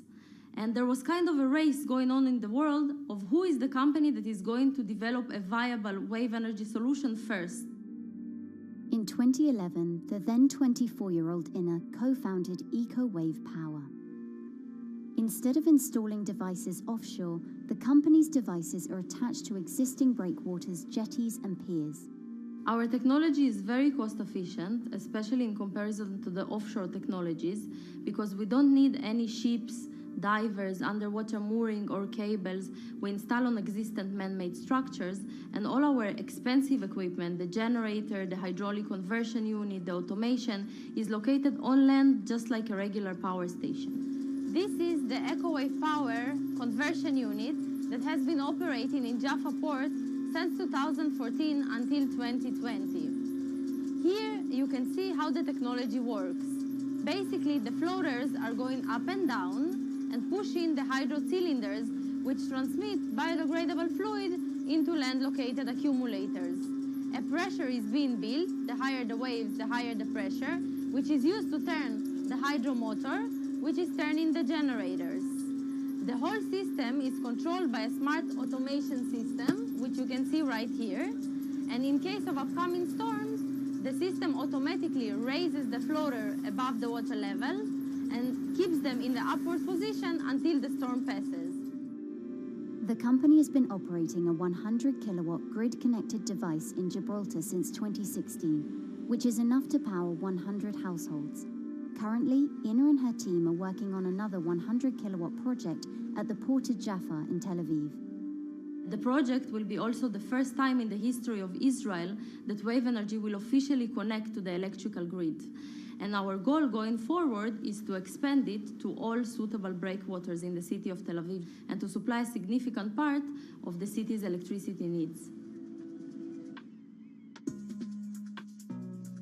Today, engineers and entrepreneurs are still trying to crack wave energy. Globally, only a few hundred kilowatts of wave energy are deployed, compared with gigawatts of offshore wind. But the field has come a long way in recent years, and with the right engineering solutions, this new power source could eventually become competitive with more mature renewables like solar and wind. I would have a lot more confidence in the successful wave energy companies today as opposed to like 20 years ago. But in the next few years, or maybe the next couple of decades, it will be more likely to be used in remote locations like islands that are otherwise dependent on expensive diesel power, or out at sea on gas decommissioning rigs, or for powering underwater autonomous vehicles. So definitely, wave energy can compete with other renewable energy sources, but I personally believe that this is not a competition. In order to have a 100% renewable energy friendly world, we need all renewable energy sources to work together.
Who are all these people from?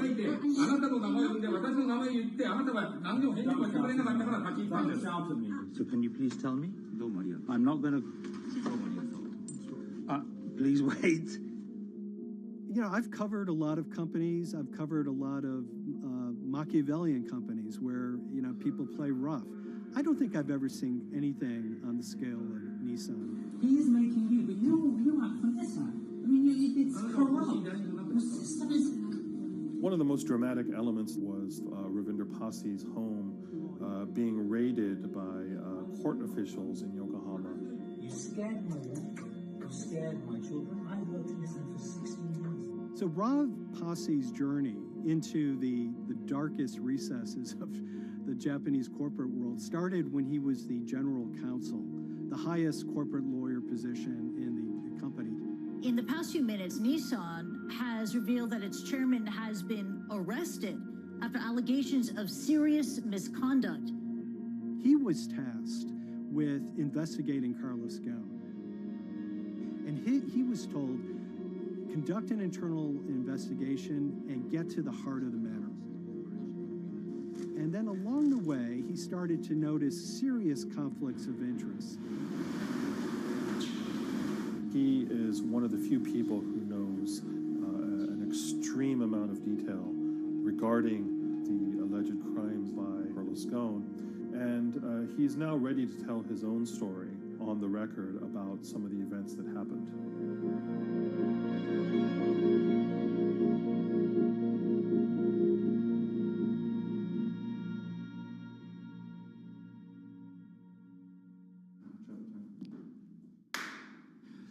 My name is Ravinder Pasi. I'm the former Global General Counsel of Nissan Motor Co. Limited. And you could say, yes, I had a front row seat in terms of what was going on.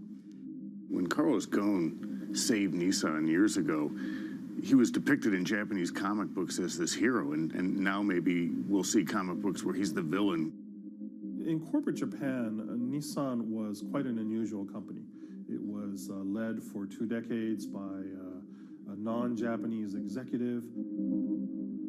Well, Carlos Ghosn was a hero in the Japanese business world. If you had a global business celebrity in Japan and worldwide, it was definitely Carlos Ghosn. In a country with few foreigners at the top, he stood out. But over the years, he saved Nissan from bankruptcy, allied with Renault and Mitsubishi, and turned the alliance into one of the most competitive in the world. Yet as the years went on, you know, I think his ambitions changed a little bit. He started thinking about legacy plays, and one of them was to really tighten the alliance between Renault and Japan. And unbeknownst to him, there was a contingent of senior Nissan executives that were really felt threatened by that move.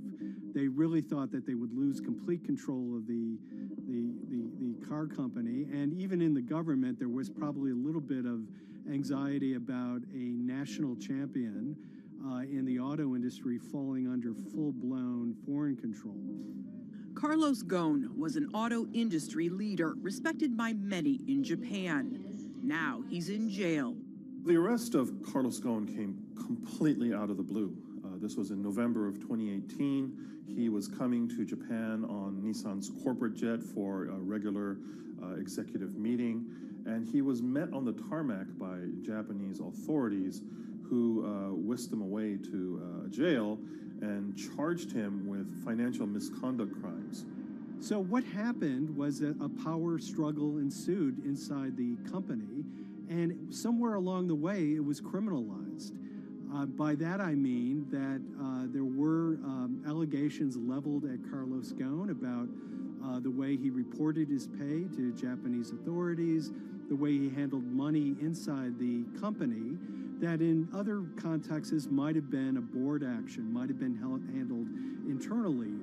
A number of executives at Nissan decided to take this difference and take it over to the Tokyo prosecutor's office, and that unleashed a chain of events that would shake the entire auto industry. So after Carlos Ghosn was arrested, Nissan launched an internal investigation into the events that led up to his arrest. So Rav Passi was tasked with investigating Carlos Ghosn, and he was told, get to the heart of the matter, find out what Carlos Ghosn did wrong and bring it to our shareholders. It's really complicated because you had various things coming out of the weeds. 2018, the investigation has started, and we become aware of matters in terms of conflicts, actions by certain individuals that cause some concern because things might not quite be what they seem. So in our story, we really took a close look at Harinada and his role in Carlos Ghosn's downfall. Harinada is one of the most fascinating figures inside Nissan. He's also a lawyer. He's originally Malaysian. Hello, Mr. Hadi. And he had a meteoric rise through the company and became very, very close to Carlos Ghosn and other top figures. He had a front row seat at all the major strategic deliberations at the company. And when he discovered that Carlos Ghosn, as his final legacy play, was going to tighten the relationship between Renault and Nissan, he made a decision to go against Carlos Ghosn. And he became one of the key figures that decided that Carlos Ghosn had to go.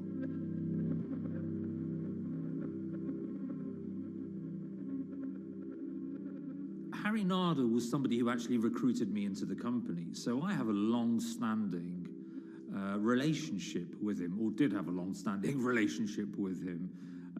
For many, many years, he was a mentor. I had doubts about the credibility of the process right at the start. Harinada had a plea deal with the Tokyo prosecutors.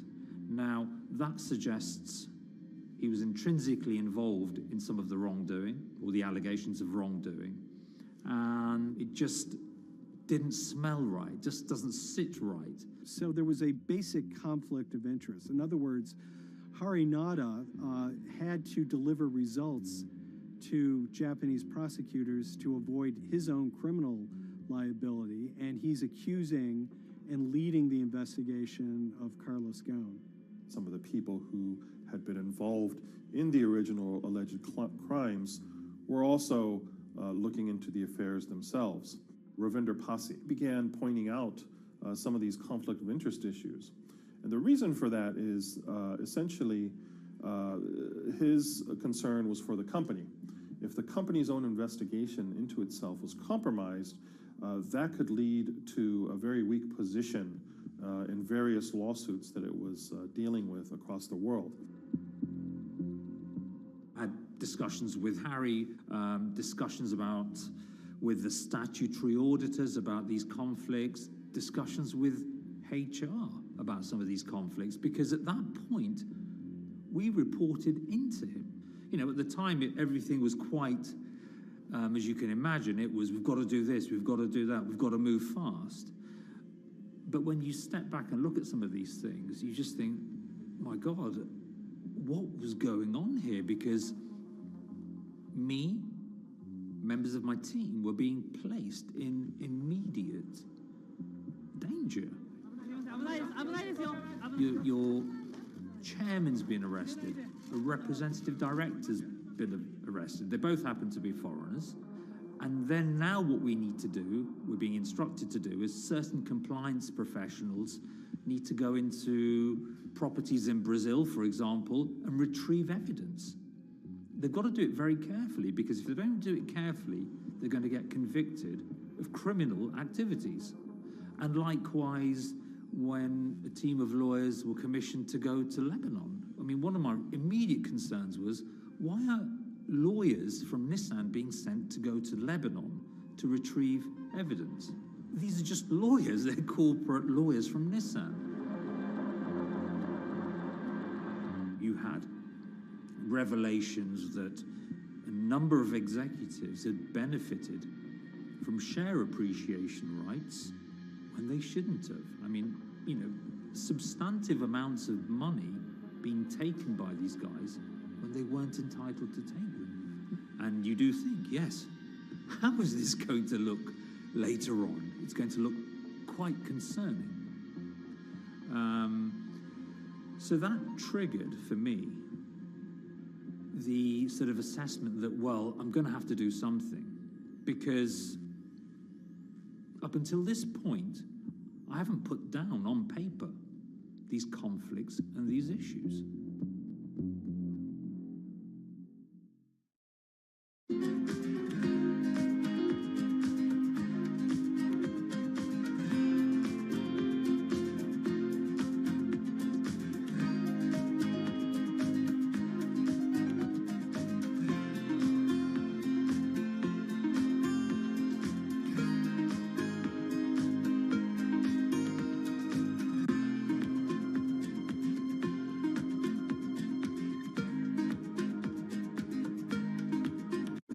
So Rav Pasi makes a fateful move. He writes this letter to the board listing every suspicion he has in great detail, backed up by evidence, backed up by memos, of why this internal investigation had serious problems.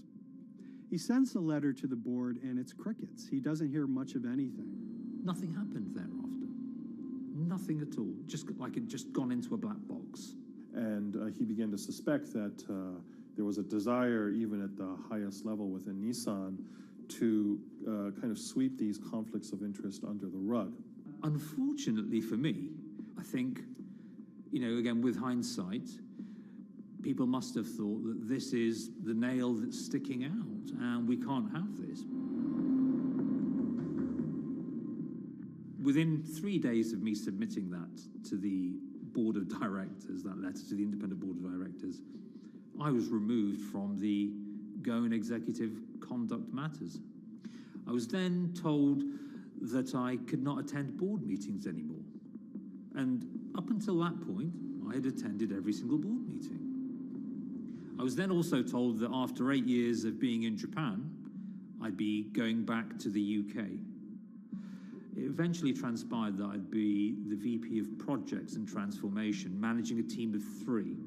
So you can imagine what this feels like at this stage. Almost an arbitrary removal from Japan, where I've lived for 8 years, had 3 children there, my family has grown up, and we've been settled there, having a few months earlier been promoted to vice president at a global level, to being almost demoted. So Pasi was essentially being reassigned to get him as far away from the internal investigation as possible, and also to a certain extent in retaliation to some of the issues that he brought up regarding the internal investigation and Harinada. What happened to Rav Pasi can be seen as a series of corporate humiliations. I mean, first of all, his immediate responsibilities were taken away from him. Eventually, he lost, the coveted general counsel title. But it didn't stop there. Toward the end of his stay in Japan, Rav and his wife were convinced that they were being followed. During that period, I'd noticed that whilst driving my car, I'd have other cars following me. First time I noticed this was around mid-March, and I was driving, I can't remember where I was going, but this grey van, small van, just literally started following me. And I noticed that there was somebody in the car taking pictures. And lo and behold, we were absolutely being followed either by people on foot or other individuals, 2 or 3, normally 2 burly men in a car, different cars at different times, following us around. They were following the family as well. And, given I'd seen the Nissan security department behave in a very, very egregious manner with others in terms of following and surveilling, I was very concerned as to what they were doing and who they were giving this information to. Because if they're giving this information to the authorities, you do think, why? What's going on here? I mean, this is just not normal behavior. And this all culminated in a rather dramatic event in the middle of 2020. Who are you people? Where Nissan had hired a legal team and had obtained an unusual court order from the district court in Yokohama to basically do a search of his home and seizure of his corporate laptop and phone and other documents. If you don't let us in now, we have to break this key.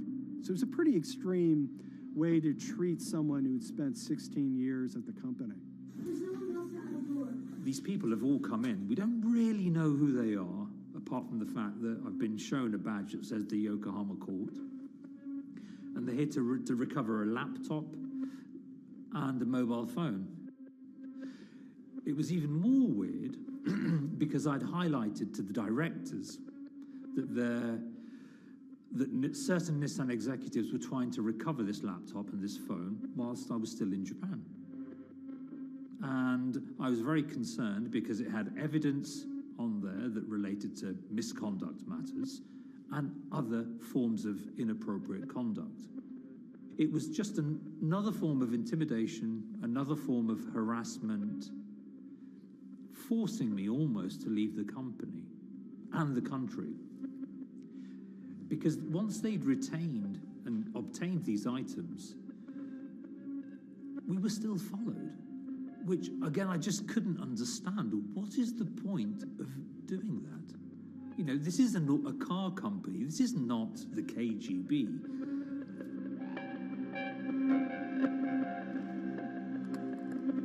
I think it's fair to say that Rob Posse didn't have full battlefield awareness of all the intrigue going on at Nissan. I mean, Hari Nada is interesting because he's both charismatic and charming, and one of the most brutal corporate infighters one could ever run across. This is a confidential company email, right? You should not have this. If he had fallen into line, he would probably still have his job at Nissan, be paid very well, and continued his work. A career that he spent 16 years building at Nissan is irretrievably broken. It's been smashed to smithereens. He and his family paid a huge price, certainly. But in terms of being able to sleep at night, I think, he's come out ahead. I highlighted issues to the highest levels of the company so that they could be dealt with appropriately by those in charge. There was no response to those, and there was retaliation against me. What's really profound, like absolutely profound, is that none of your colleagues, I mean people who you have known for years, forget it. Yeah. You're on your own. Yeah. And you got to be ready for that. You've got to be ready for that. If you take it on anyway.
This is the awful truth.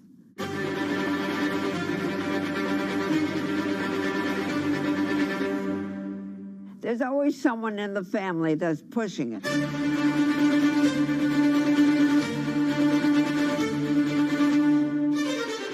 This lady does not deserve to be taken advantage of, especially at your age with your own grandchild. Yeah. My grandma is having to sue them. I'm testifying against them. Nobody's talking. They're one floor below right now. I get afraid to go on the elevator. It's sad that it had to devolve to this. It's like a soap opera to me. It's a very sad thing. It's a family feud. A family feud. Here's a family that, on paper, you would think has the wealth that so many people seek, yet at the end of the day, it seemed to sort of rip everybody apart.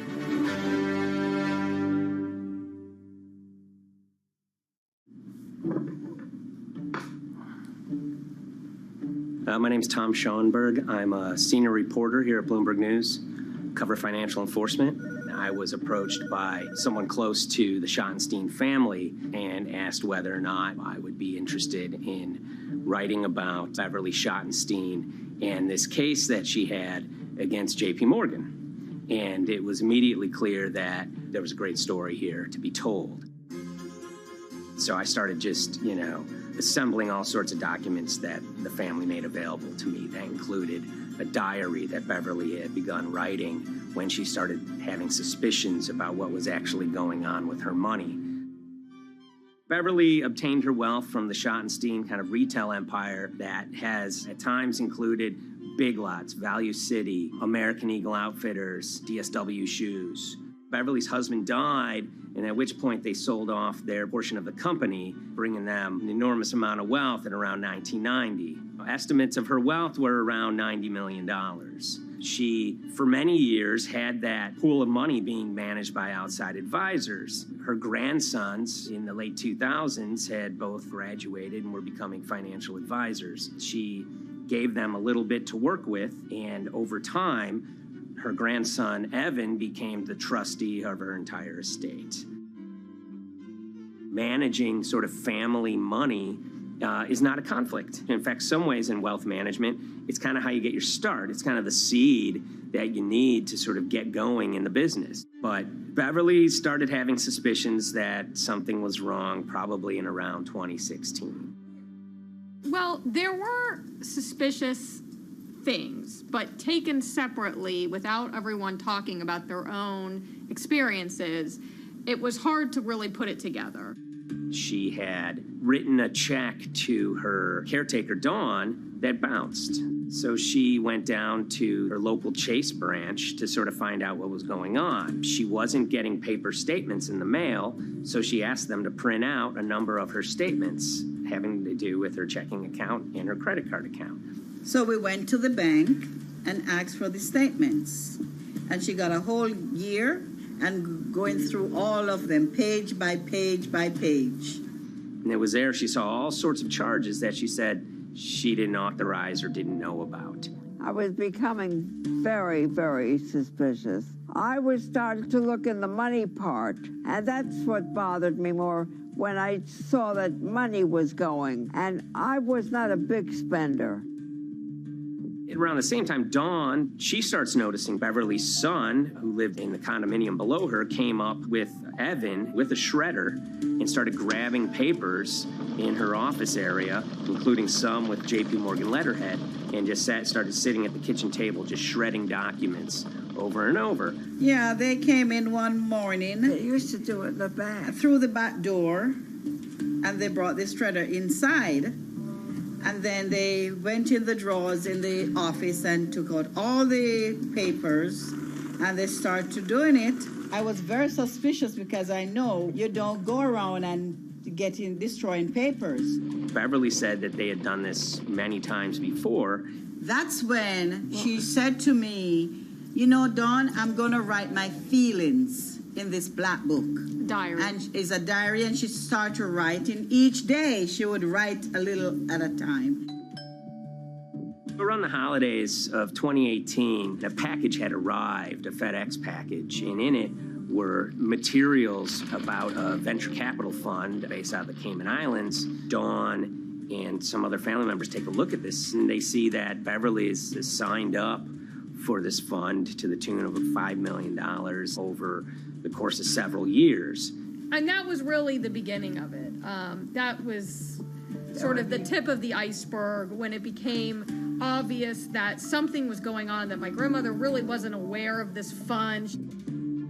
You know, Beverly started to panic. She got really upset and called, J.P. Morgan's headquarters in New York and asked for Jamie Dimon. She said she was told someone would call her back, but she says that never happened. She wrote a letter to Evan and Avi, and in there she laid out a number of things that were concerning her: unauthorized trading, the checking account.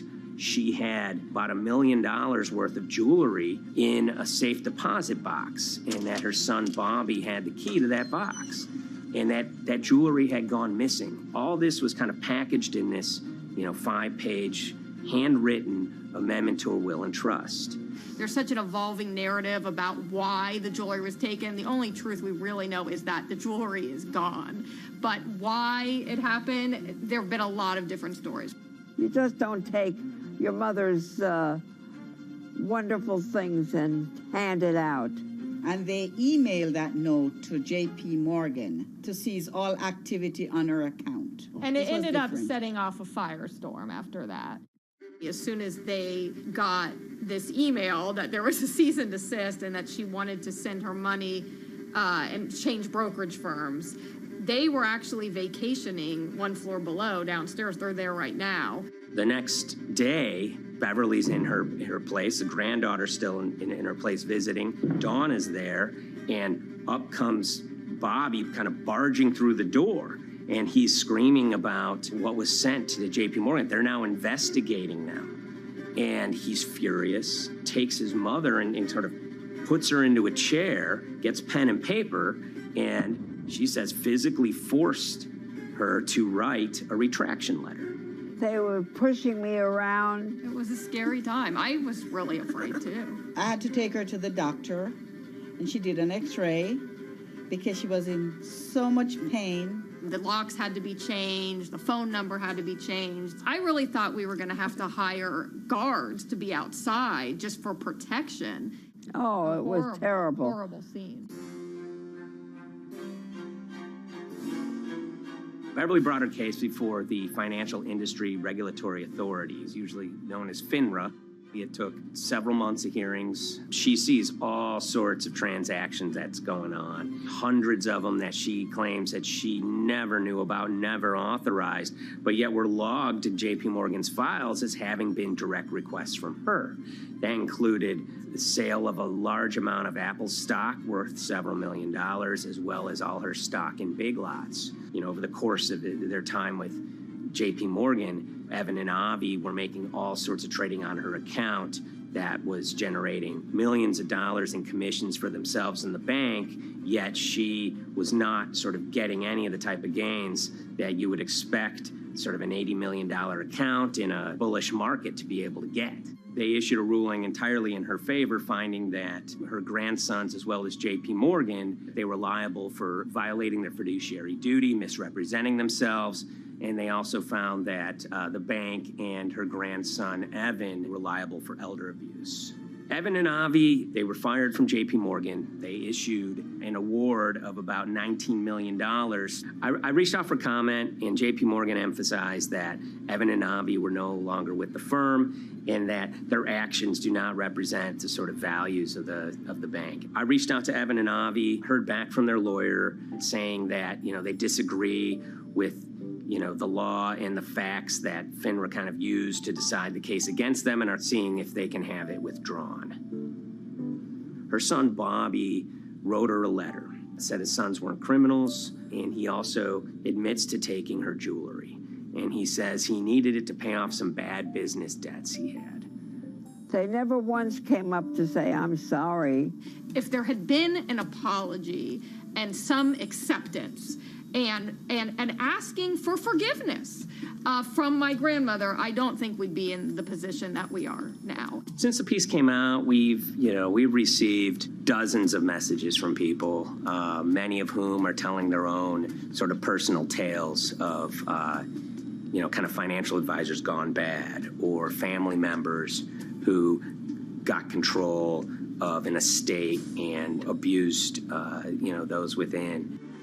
It seems that it's really resonated with a lot of people. I keep, hearing a lot of feedback about Beverly and how, a lot of people feel she did the right thing. You're never too old to stand up for yourself and try to right an injustice. She was adamant that she wanted to stand up for herself, but at the end of the day, they did wrong. It's a painful life lesson. Beverly taught them that you don't mess with grandma.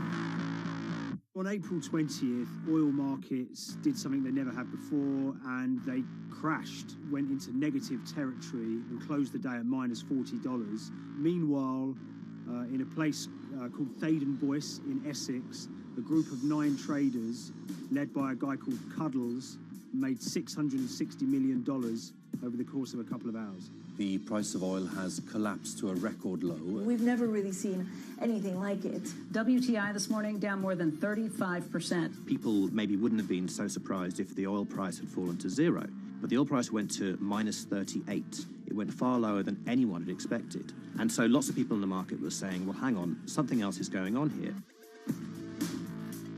A couple of months later, I started to get wind through a kind of network of sources that a tiny firm in the outskirts of London had made a huge amount of money that day and potentially had some part to play in what happened. The information we got was that 9 traders at Vega Capital London had made in the region of $660 million in one day. As a group, I think they made as much money in one day as Apple makes from its international sales in one day. I mean, it's an insane sum of money. Did they pull off a fantastic trade? Did they predict the way the market was moving and get it absolutely right? Or was there something else going on, and had they actually done something that breached market rules in a bid to sort of push the market? And that investigation is ongoing.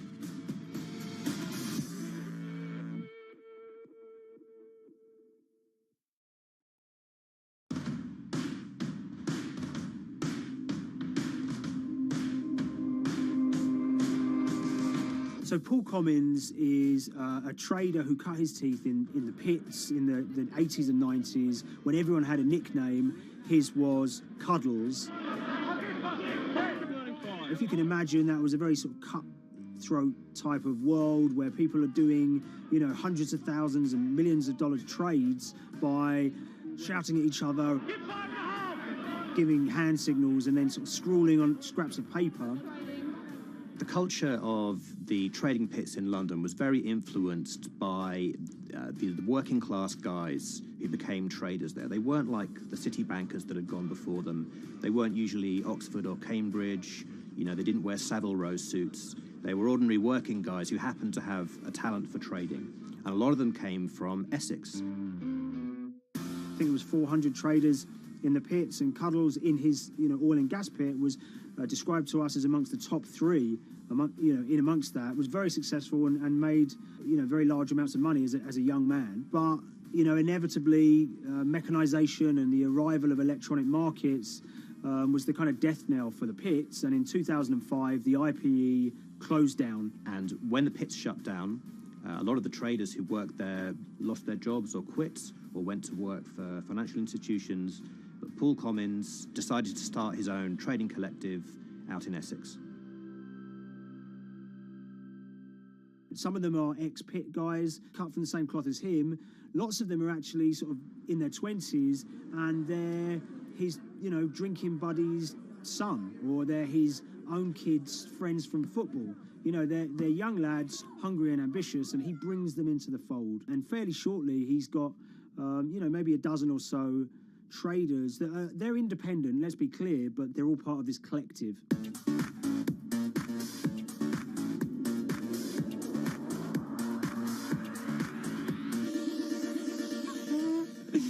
Yeah, I'll let Liam deal with Essex. I am from Essex, so I feel like I'm free to, to get into this. Sweet, as they say. If you were to ask someone in Britain how they would imagine a kind of Essex person, they would see someone who's maybe slightly flamboyant, with a sort of Cockney accent, a sort of Guy Ritchie-style accent. Not afraid to splash the cash, but it's probably pretty bright and has done well for themselves. Don't even make sense, does it? But, these guys, they drove around very nice Rolls Royces and Bentleys. They went to places like Marbella on holiday. Thaden Boyce is a very wealthy place. You have to have considerable income to be able to afford to live in that village. It's a really nice place to live, and it's 20 minutes tube ride away from the city. Earlier in the summer, we have this lead, which is that there's this tiny firm called Vega Capital London, and they were the biggest winners from the biggest oil crash in history. Anyone that covers markets is going to be surprised about that. You're thinking your BPs of the world or your Glencores, but it's this tiny firm. And one of the big challenges that we had was actually finding out who worked with Vega Capital. It wasn't immediately obvious, and at first we had absolutely no idea. If you go to the Vega Capital website, it says it's under construction. If you do basic online searching, it's very difficult to find anyone who's publicly connected to the company. So inevitably, we're incredibly curious at this point. Like, who the hell are these people? The more reporting we did, the more it became clear that this group were connected socially as well as professionally. They went to weddings together, they played golf together, they would go on holiday together. We found out that a number of them were members of the West Ham Supporters Club in London. A few of them started companies together, so you could see all the connections between them and start to see a distinct group emerging. And it really just was this kind of shock that, this wasn't just like a hedge fund or a firm you'd never heard of. This was actually a group of buddies who all had the same experience on this day and had all made a huge amount of money. So if you're an oil trader, there's a number of different ways you can trade, and probably the most popular is WTI futures contracts.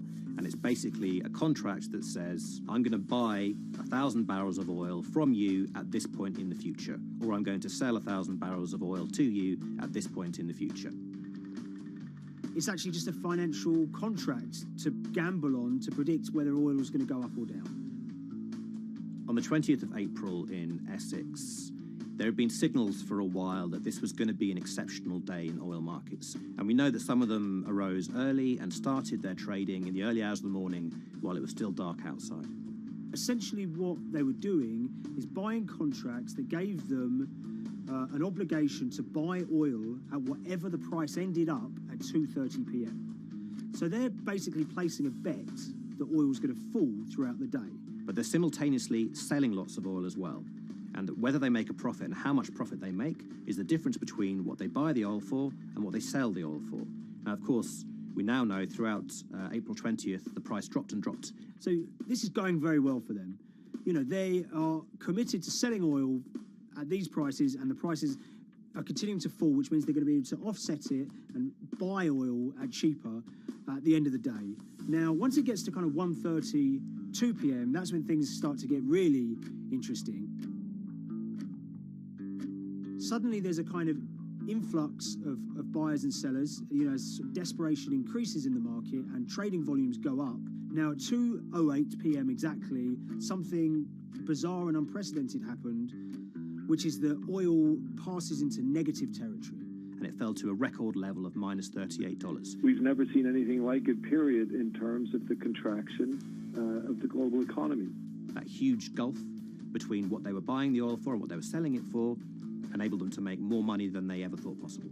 So their profit was the difference between minus 37, and all of these positive numbers on every contract they sold. The price of crude briefly hit minus $37 a barrel. For one group of traders operating from a small office, it was a very, very profitable day. It's important to remember this had never happened before in the history of oil trading. No one could have predicted it. I can't think of another example of where you enter a trade and you get paid on both sides. You get paid both to sell and to buy. It's unthinkable. One thing we know about the Cuddles Trading Arcade is that they were very comfortable taking large risks. And, you have to be clear, this was a large risk. Yeah, we spoke to oil traders, both people that know these guys and people that don't, and they all say that this is, incredibly risky. And that's actually what stops a lot of oil traders doing trading like this. They simply aren't willing to stomach the risk. But Cuddles and his friends were. So when the kind of final calculations came down, the group of the 9 most profitable traders made $660 million or thereabouts between them. I mean, if you can imagine, I think 3 or 4 of them made in excess of 100 million each. One of the astonishing things about this trade is that 2 of the individuals who made more than $100 million in a single day were in their 20s. One of them was 22 years old. Only a few years earlier, he'd been posting on his social media about doing teenage stuff with his mates in town and going to see girls and rap music. And here he is a few years later making $100 million in a single day's trading. When me and Liam discovered that, we couldn't believe it. We couldn't believe what we were seeing.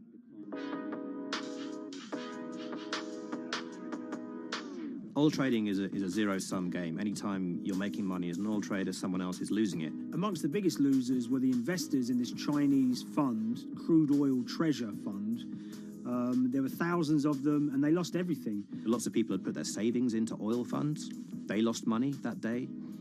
Big banks and brokers who sort of stand in the middle of trading parties, they lost money that day. And another interesting thing is that oil-producing countries like Kuwait or Canada, they sell oil as an average of the WTI closing price over the preceding month. So the fact that one of those numbers in that average was minus 37 meant, if you can imagine, countries like Saudi Arabia and Kuwait potentially lost a couple of dollars on every single barrel of oil they sold that month. Vega Capital's traders made such an extraordinary sum of money that it was inevitable there would be some scrutiny of what they did. But it wasn't just the sums of money they made. In the vital half an hour before the settlement price was set, they were by far the biggest sellers of oil futures in the market, which is an incredible thing to think about when you consider that the other participants in that oil market are going to be the world's biggest banks, oil majors, BP and Shell, and here you have a group of 9 guys in Essex who are having this significant influence over a global market for oil.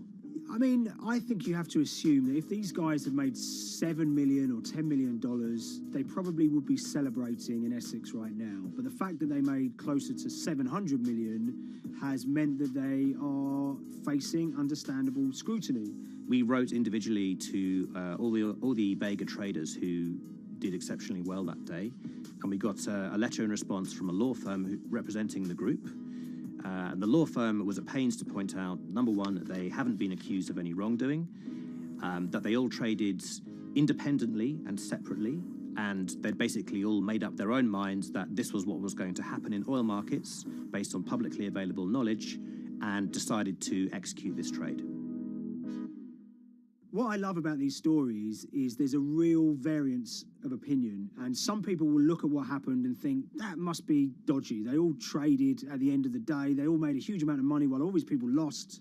That's shocking. But lots of people say these guys are at acute disadvantage. They're in a market that's inhabited by, huge technology-driven funds and firms and oil giants that have got all the advantages in the world, and when you get a bunch of Essex geezers who essentially beat the market and find a way to make a huge amount of money, they should get a pat on the back, really, because that's the dream.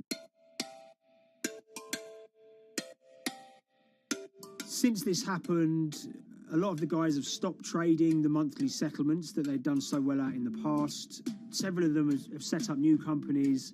They've essentially gone very quiet. Any kind of social media presence they had has kind of closed down. By all accounts, they're, waiting this out.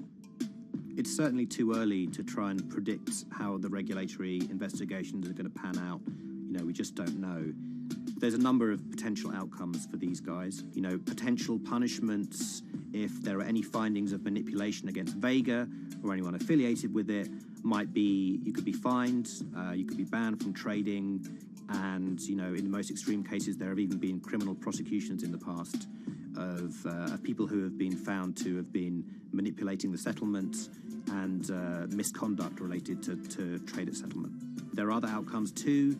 One obvious one is going to be that they're able to walk away from this life-changing trade with all the money that they made and celebrated as heroes in the trading community. That they'll go down as legends.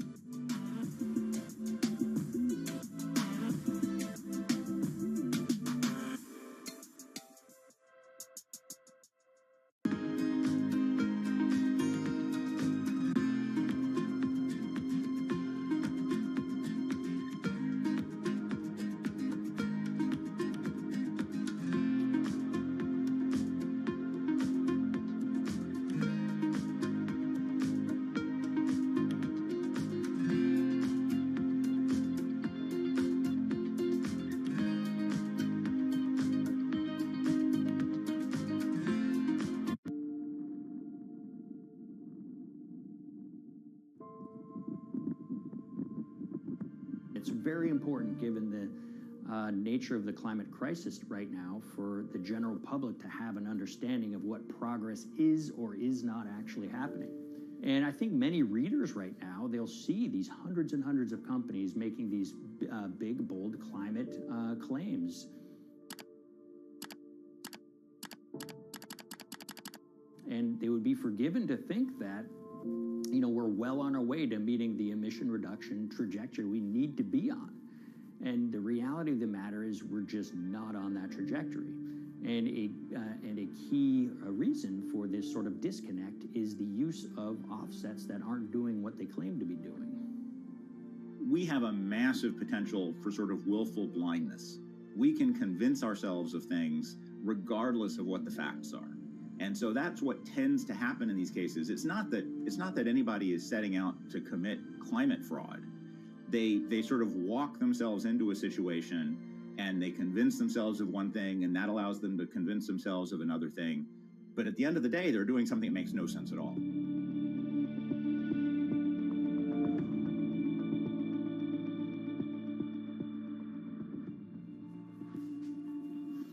My name is Ben Elgin.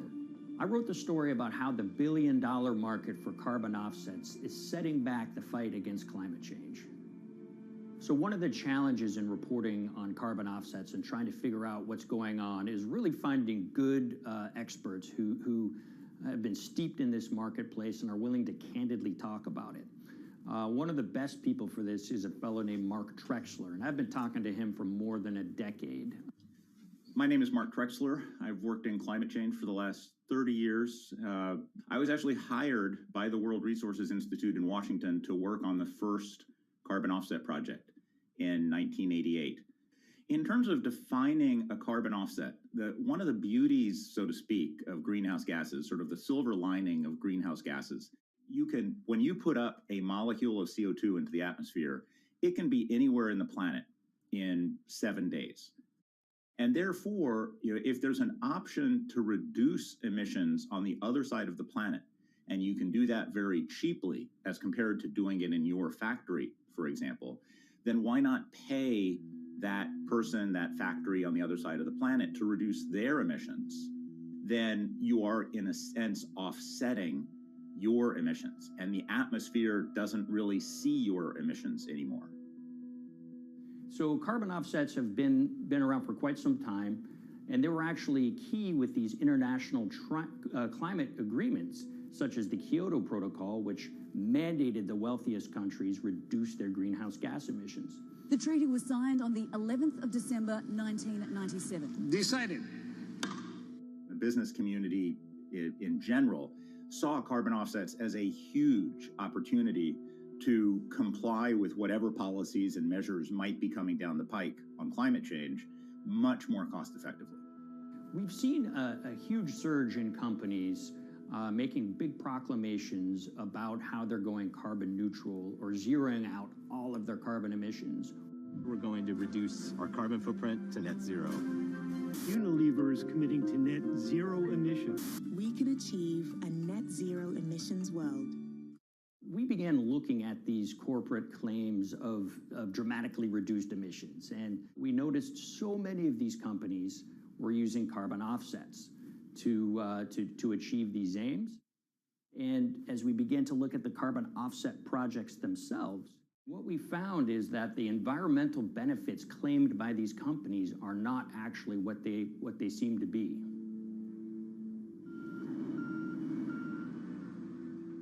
And as we sort of saw and spotted a number of these very aggressive carbon offset projects, which appeared to be generating inflated credits or bogus credits, we saw a number of them were associated with the Nature Conservancy.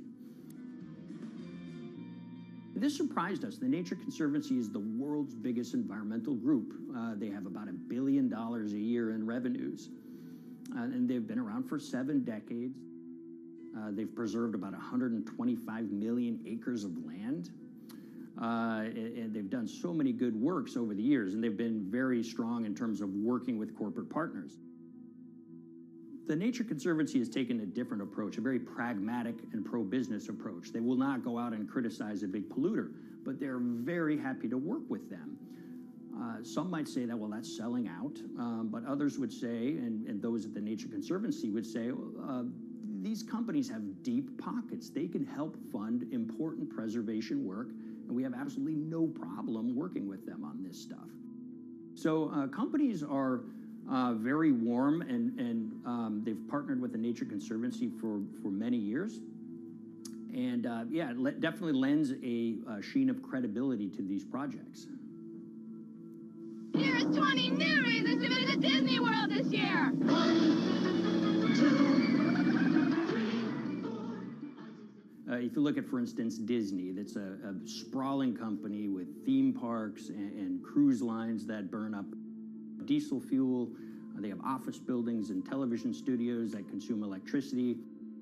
So these companies are trying to make major reductions in their carbon footprints, but it's very difficult to change these fundamental ways their businesses operate. So Disney has been a big buyer of carbon offsets that are orchestrated by the Nature Conservancy. One of the projects that they buy from is called Pennsylvania Ridges. And that's a plot of land. Most of the land is actually about a 3-hour drive outside of Philadelphia.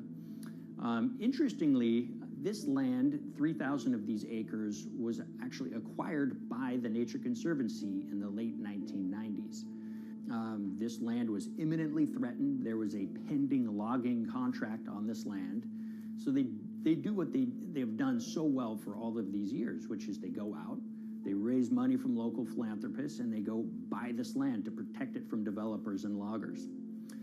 And at the time, according to an archived version of the Nature Conservancy's website, when they were proudly announcing this deal, they said, these threats have been abated because of this acquisition by the Nature Conservancy.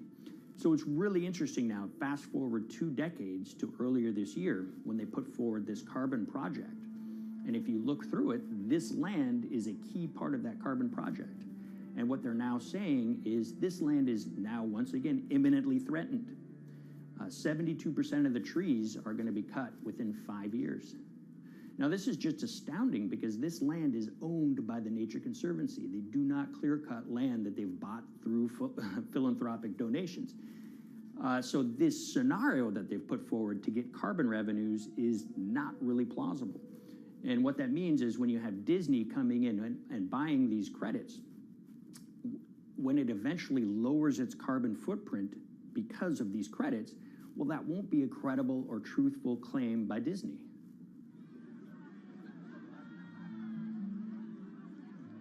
So this is an organization that truly understands the threat of the issue of climate change and is wanting to do its part to address this. However, in this situation, it just appears their drive, which they've had for decades, to increase the amount of revenues that it can use for land preservation work, Nature Conservancy and many others see that the carbon credits as a pot of money that they can tap into to further their own benevolent aims. But unfortunately, what this has resulted in is claims of climate progress that just aren't really happening. So the Nature Conservancy defends vigorously these deals, and they and others will say, look, our projects are just following the rules that these registries set up. So some would also put some of the blame on the registries themselves because they're setting up the rules which allow these vapid projects to get up and sold. So we've reached out to all of the companies we mentioned in this story, including Disney. They didn't want to be interviewed for this story, but they all told us that, look, we have to rely on the experts out there, and those experts, they say, are these carbon registries that have been set up. Most of these Nature Conservancy deals are set up and sold on this exchange. It's called the American Carbon Registry. Now, it's the oldest of these registries that allow voluntary carbon credits to be sold. They've been around since 1996.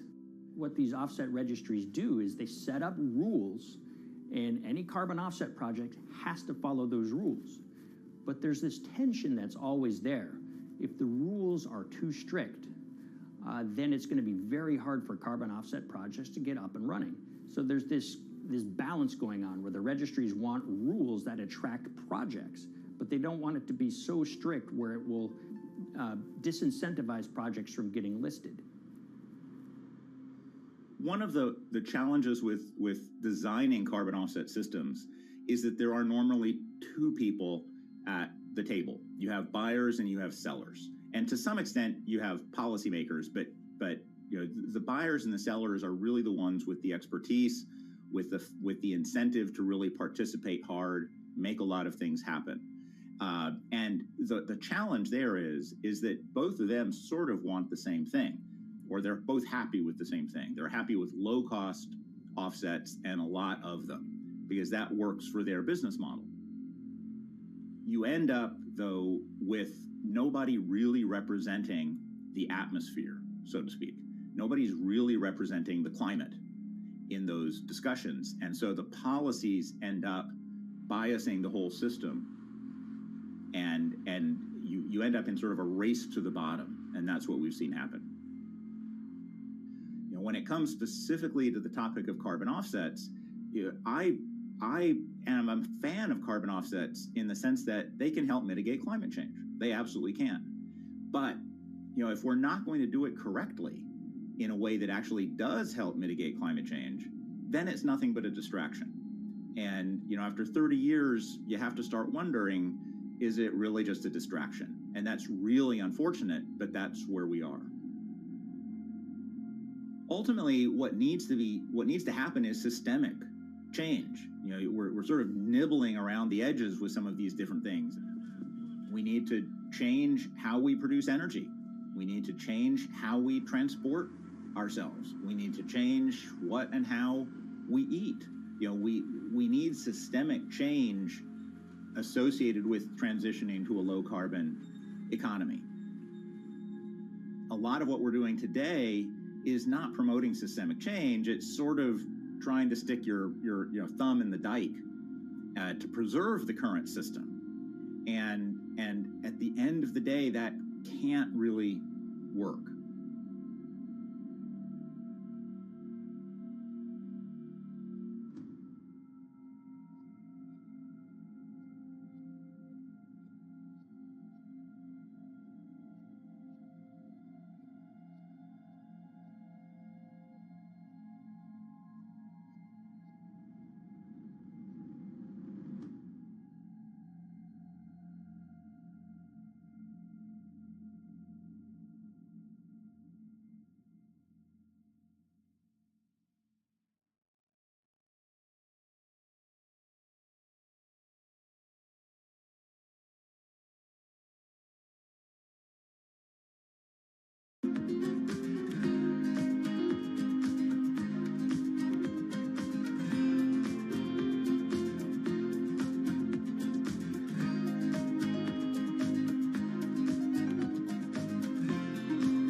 the Hyperloop. There's a good chance you've heard the name by now. This is the Hyperloop system. It can take people hundreds of miles in minutes. The Hyperloop, a series of tubes that would transport people in pods at ultra-high speeds over long distances. This is a remarkable new form of transportation that can whisk people from city to city in a flash. 29 minutes from New York to D.C., 30 minutes from L.A. to San Francisco. For years, we've been seeing these futuristic, utopian renderings of some cross between a spaceship and a monorail. But lately, the Hyperloop is becoming much more real. Yes. It was surreal to be even sitting inside a Hyperloop, and just even more incredible to actually be like riding down a track in something that was nothing more than a crazy idea 6 years before. Companies all around the world have been developing and testing the technology needed to propel passengers at speeds of over 1,000 kilometers per hour. But for many, speed is only the first step to unlocking the full transformational effects of a new mode of transportation. Fast is what we just sort of take for granted in the Hyperloop world. It's the network effects that really deliver the benefit. And that opens up a completely different scale of economic opportunity.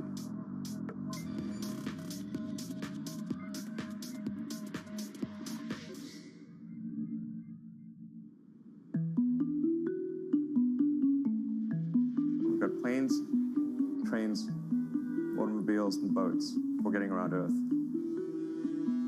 But what if there was a fifth mode? And I have a name for it, which is called the Hyperloop. The Hyperloop? Hyperloop, yeah.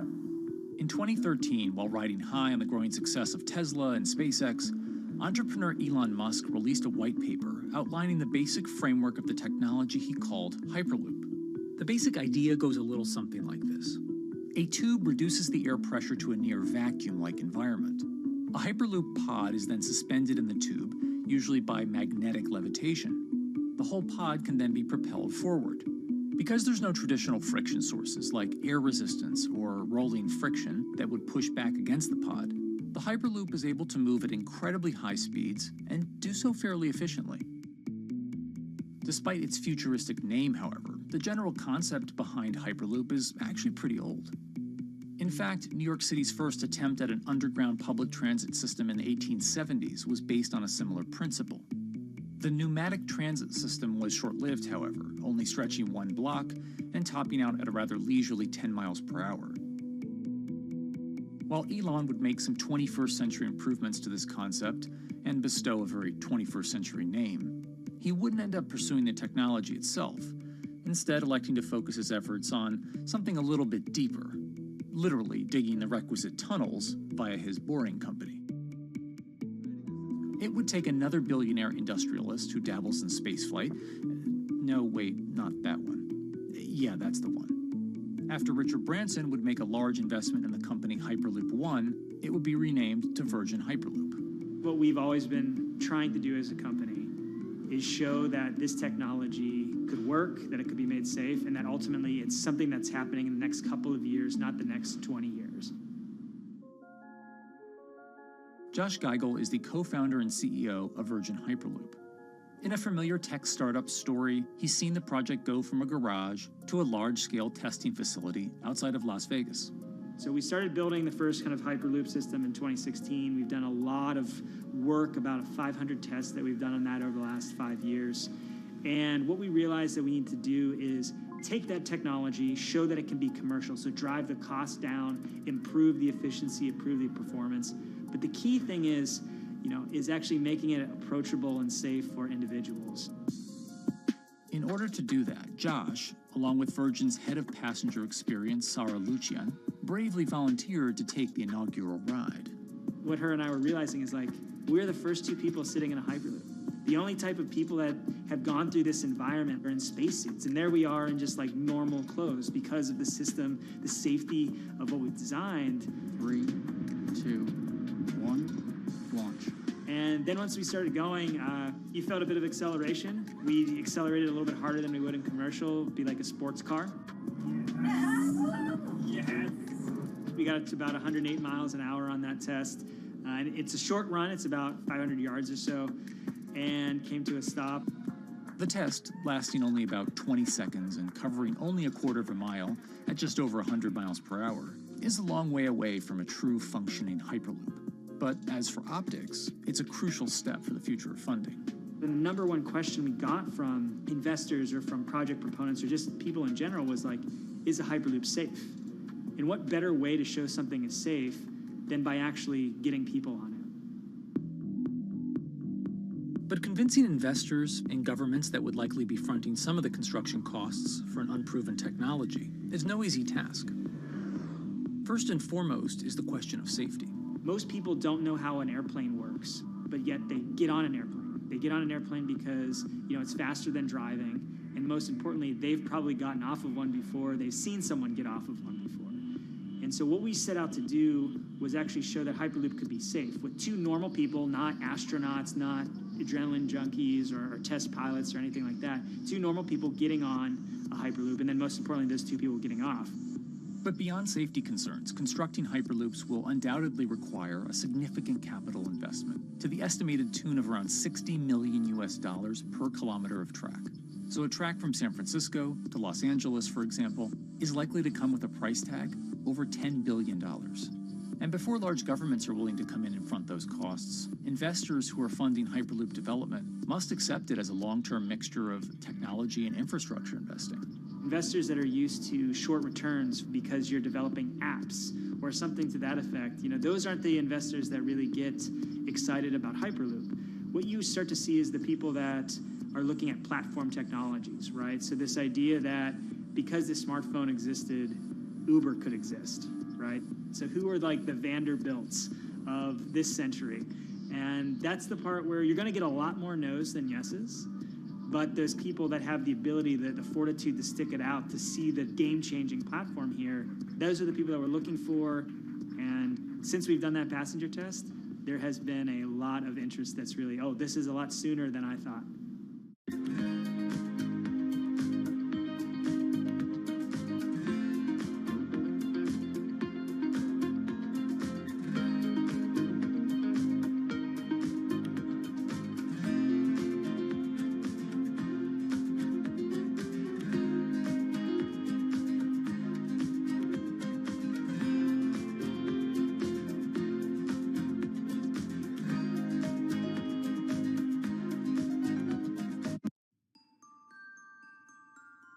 Envisioning the ripple effects of what Hyperloop could achieve, though, is fairly challenging at this stage of development. It's fast, yes, but for point-to-point travel, traditional maglev trains can move pretty fast as well. And outside of China, South Korea, and Japan, even those haven't seen much adoption elsewhere due to the high costs and questionable profitability. The Shanghai line in China, for example, loses around $100 million every year. Hyperloop companies, however, believe they can offer something different than traditional railway lines. My name's Alan James, and as far as I know, I'm the only guy on the planet who's written a government-level business case for 300 kmh conventional high-speed rail, 500 kmh maglev, and 1,000 kmh Hyperloop. It's fundamentally about moving people from where they are to where they want to go, when they want to make those journeys, and doing it in much smaller numbers. So pod designs for Hyperloop range from 12 to 28 seats, typically. Why are they small? It's because small enables the network to operate flexibly. And a great example of that is the east-west strategic route across the north of England, from Liverpool to Manchester to Leeds. So to get from Liverpool via Manchester to Leeds by train is just short of 2 hours today. It'll probably take you 2 hours driving as well in average traffic conditions. Net result is those three city regions remain three separate entities: Liverpool, Manchester, Leeds. There's very little commuting traffic between those urban areas. Hyperloop absolutely changes that from the ground up. Liverpool to Manchester is a 5 or 6 minute journey. Manchester to Leeds is also a 5 or 6 minute journey.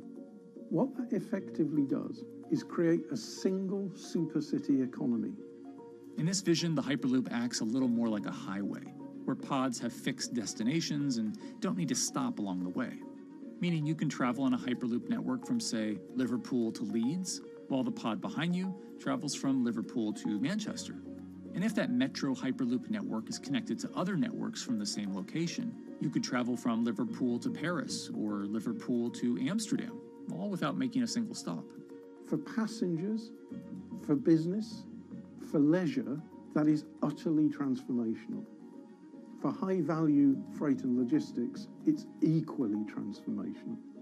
But critically, if you do a Hyperloop network at scale, you begin to deliver massively significant carbon savings too. A multi-regional Hyperloop network could become a replacement for both short-haul passenger and cargo flights and traditional ground transportation, both of which are significant carbon producers. One Hyperloop-connected distribution hub, perhaps at an airport that is predominantly used for international air freight, replacing maybe 10, 12, 15 distributed road hubs. It takes a lot of polluting and inefficient truck haulage off the roads. That itself means roads gain extra capacity. Hyperloops will still need to use electricity to both move pods and maintain the near-vacuum environment in the tube. Proponents of the technology believe that this can be done by using renewable sources, including a combination of solar panels and battery technology that could be used along the Hyperloop itself.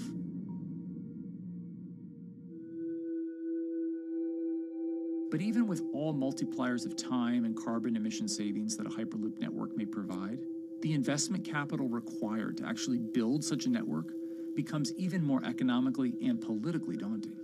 Committing doesn't mean spending billions on day one. Committing means, how do we phase it?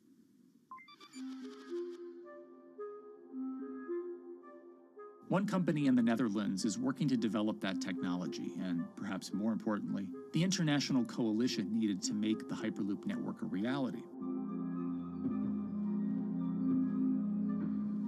So we are here in Europe's first full-scale Hyperloop test facility, where we can already prove every conceptual technology of the Hyperloop. This is Tim Houter, a co-founder and CEO of Hart Hyperloop, headquartered in the city of Delft. And while this testing tube might not seem as large as others, inside is a key technology to create the on- and off-ramp type infrastructure of a Hyperloop network. That is, a lane switch. That's something we can already test here. You can actually see it here, that the track is diverging from one track into two. That makes it possible to eventually split up the Hyperloop track in two sections. And in that sense, you can create a complete Hyperloop network that in the end will make it possible to travel, for example, over a whole continent. Take Europe, for example, with the same ease as you can now travel with a metro in a city. The nice thing about this magnetic levitation system that we've developed is that there's absolutely zero moving components in the track.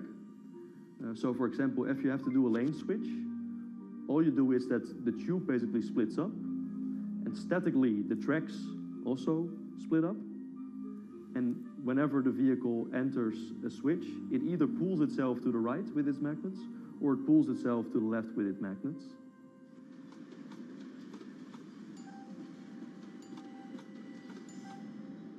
Lane switching on traditional rail requires the physical movement of the rail. Even modern magnetic levitation tracks use lane switching techniques in order to transfer trains from one track to another. And this is a very crucial element, because this is the thing that limits the capacity and, in the end, the usefulness of the rail network. Because the moment that a track is switching, that means that at that moment you are creating an unsafe environment for the trains behind it. So you need a lot of space between trains. But in a Hyperloop, because you have no moving components in the track, all the vehicles can be much closer to each other. You can achieve a very high frequency and basically have your vehicles moving and merging in and out of the network very much like a highway. For now, though, Hart's physical testing has been limited by the size of their tube. Because the test track is only 30 meters long, they haven't tested this lane switch at speeds greater than 20 kilometers per hour. However, the company is working to build a new test site where it plans to increase that testing speed to 300 kilometers per hour. We're now in a phase where we have proven most of the most important technologies in the test facilities that we already have. And we have also demonstrated the viability and the feasibility of a network. If you look at all the subsystems that it consists of, most of those are proven systems, already demonstrated in lab conditions.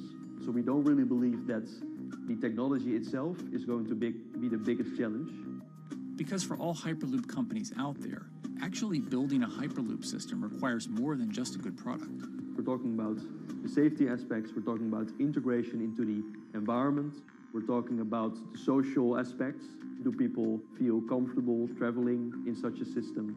So it's about all these different aspects, and the complexity is really getting all the different stakeholders that are relevant and that do need to contribute to bring this to market, to get them all following the same roadmap.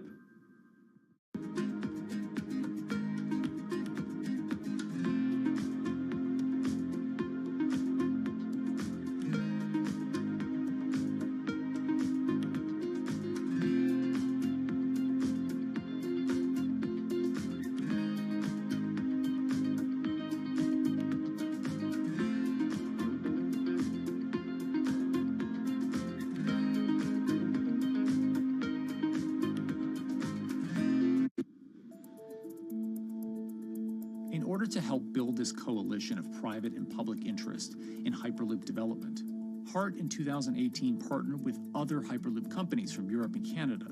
The goal was to define, establish, and standardize the framework to regulate Hyperloop systems. Right now we are working with all the Hyperloop developers together in setting up the first, let's say, structure for starting the standards drafting.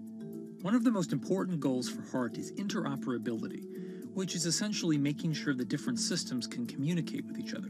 Interoperability is so important because what we want to achieve is actually have this seamless travel experience. So you don't want to end up, for example, going from Madrid to Paris and then switching because you need to use a different technology to get, for example, to Amsterdam. The idea being that as companies around Europe create the first commercial Hyperloop tracks between individual cities, one day those can all be connected to a larger network. Everyone that believes that Hyperloop is a future transport system also realizes that there is a need to have this network because that's where Hyperloop thrives. Hyperloop is such a huge project. It's definitely not something that you can do on your own or as a single company. So you need to do it with a lot of other companies. You need to have the governments. I think in that sense, the biggest challenge that we've encountered is to really get all the required parties together to take the steps in development and commercial implementation. HART's next plan is to build the European Hyperloop Center, an open testing facility which will include a 2.6-kilometer test track. And the company hopes to test travel speeds there at up to 700 kilometers per hour. Virgin Hyperloop is also racing to construct the first commercial Hyperloop route, with projects in various states of development in India, Saudi Arabia, and the United States. Recently, the company announced plans to build a Hyperloop certification center in West Virginia, which will include a 6-mile-long test track. Proving the technology here will be crucial if Hyperloop networks can find a home among infrastructure investments that the Biden administration hopes to make. The idea that there's multiple Hyperloop companies, I think, is a redeeming aspect in the business. People really want to see something happen, so having multiple people move forward is good for that. I was struck when Josh and Sarah rode the pod. 2 or 3 of the major outlets used the phrase, "We now have a new mode of transport." And although all of that technology had existed before those 2 human beings rode it, it was the moment at which those 2 human beings traveled that short distance down the tube that in popular imagination, Hyperloop became a mode of transport. The metaphor I use with my team is that, the Wright brothers were first, but none of us fly on Wright Brothers Airlines anymore. If you don't continue to innovate, you're not going to be around, and so we'll continue to be at the forefront of building Hyperloop. Back in 2013, Elon had an idea. I think the difference now in 2021 is some brilliant engineers have spent real time grinding out the details. And I thoroughly expect the next 3 to 5 years to be decisive.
This week, how hydrogen can transform our energy usage.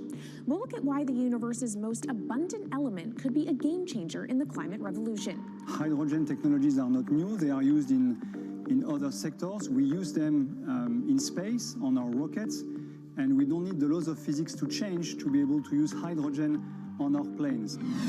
From iron ore to green hydrogen, one of Australia's richest men tells us about his pivot to sustainable energy. Let's take action. It's practical, it's implementable. Let's do it now. Plus, the hydrogen revolution. We'll speak with the CEO of Italian utilities firm Snam about his new book and how green hydrogen could be competitive within 5 years. Costs are coming down and people are waking up to the fact that it's the only way to decarbonize certain sectors. From Bloomberg's global headquarters in New York, I'm Kaylee Lines, and this is Bloomberg Green.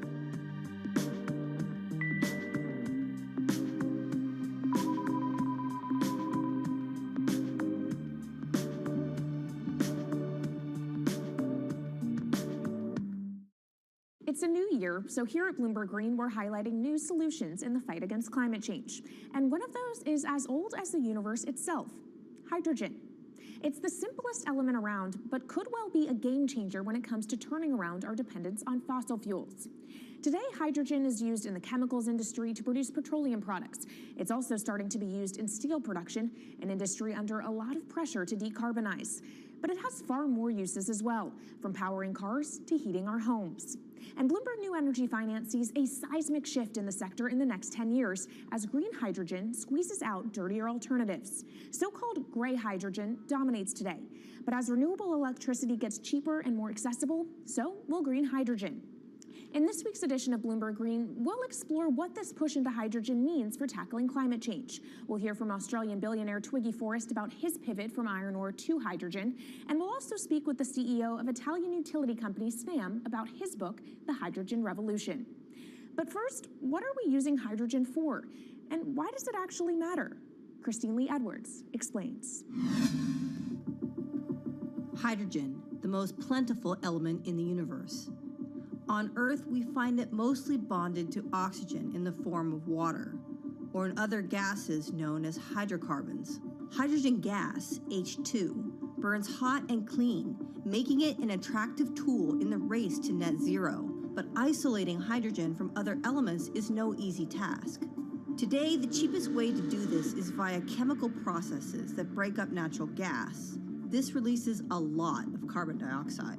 Another method is to use electricity to split water molecules in a process called electrolysis. Although there is no carbon byproduct, a lot of electricity is needed. And if this power comes from burning coal or gas, it negates the zero emissions goals of using hydrogen to begin with.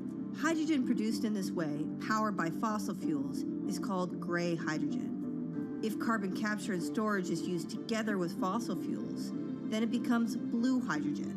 If nuclear power is used, it's called pink.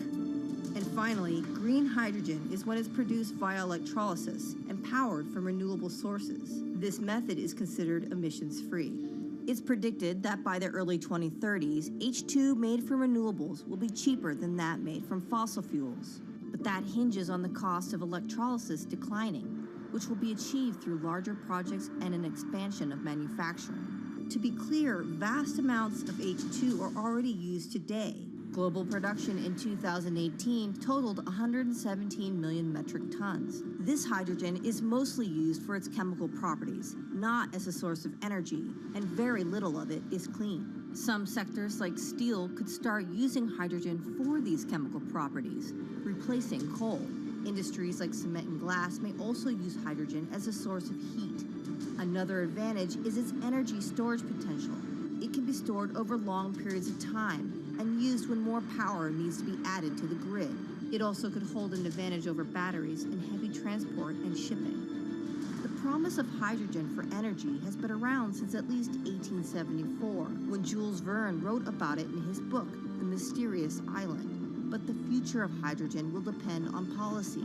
Countries with net zero targets, carbon pricing, and hydrogen strategies with investment mechanisms are likely to see the highest H2 demand.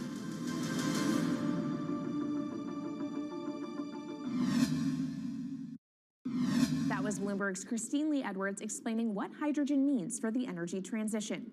But how are businesses approaching the sector? Well, one of Australia's richest men is making a big play into hydrogen. Andrew Forrest, better known as Twiggy, made his fortune from iron ore, being the chairman, former CEO, and major shareholder in Fortescue Metals, one of the world's biggest miners. But after having made over $10 billion in profit from the metal in the last fiscal year, Twiggy wants to transform Fortescue into a clean energy company. He's been scouring the planet in search of investment opportunities in hydrogen and renewables. The firm plans to allocate up to 10% of its annual profits for green energy investments and is exploring projects across the globe, from Indonesia to Argentina. Francine Lacqua caught up with Twiggy Forrest. There's only one type of clean hydrogen, all the rest is dirty. Yeah. That is green. If you just say green hydrogen is clean, the rest is dirty, then you've actually nailed it. And, you know, anyone else who produces any other rubbish, any other argument, just look them there and say, why is global warming accelerating if anything you're saying is true? And then you'll know, actually, it's greenwashing. Yeah, but there's a lot of greenwashing because I keep on being told it's a transition. We can't just, make the transition at a click of a finger. So what are we doing wrong? What can we do better? I don't remember the personal computer having to transition the typewriter. I really don't remember that. I don't remember the smartphone having to transition the pocket calculator and the old landline. You know, its transition line is complete rubbish. The lie got put to it 2 days ago when JCB, a really loved British company, every right for the country to be proud of JCB, and Fortescue, holding a bit of a similar reputation, fantastic track record, everything's been super well from Fortescue, huge balance sheet, super strong. When those two companies got together and agreed a $79 billion US agreement per annum, right, then that's a real wake-up call to say, hang on, green hydrogen is obviously commercial now.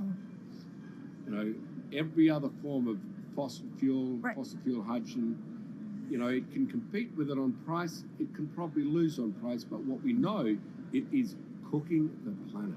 And only green hydrogen zero methane, zero carbon in the supply chain. Don't worry about the molecules in the supply chain. But at the moment, we're not even phasing out coal, if you look at the G20 communique. So we have a long way to go to talk about only using green hydrogen. Yeah, so look, I have a call, which I'd like to make now, that the world should not fund any more coal-fired power stations, coal mining projects, ever. We should wind them down as quickly as possible because they are cooking the planet just like grey and blue hydrogen is cooking the planet.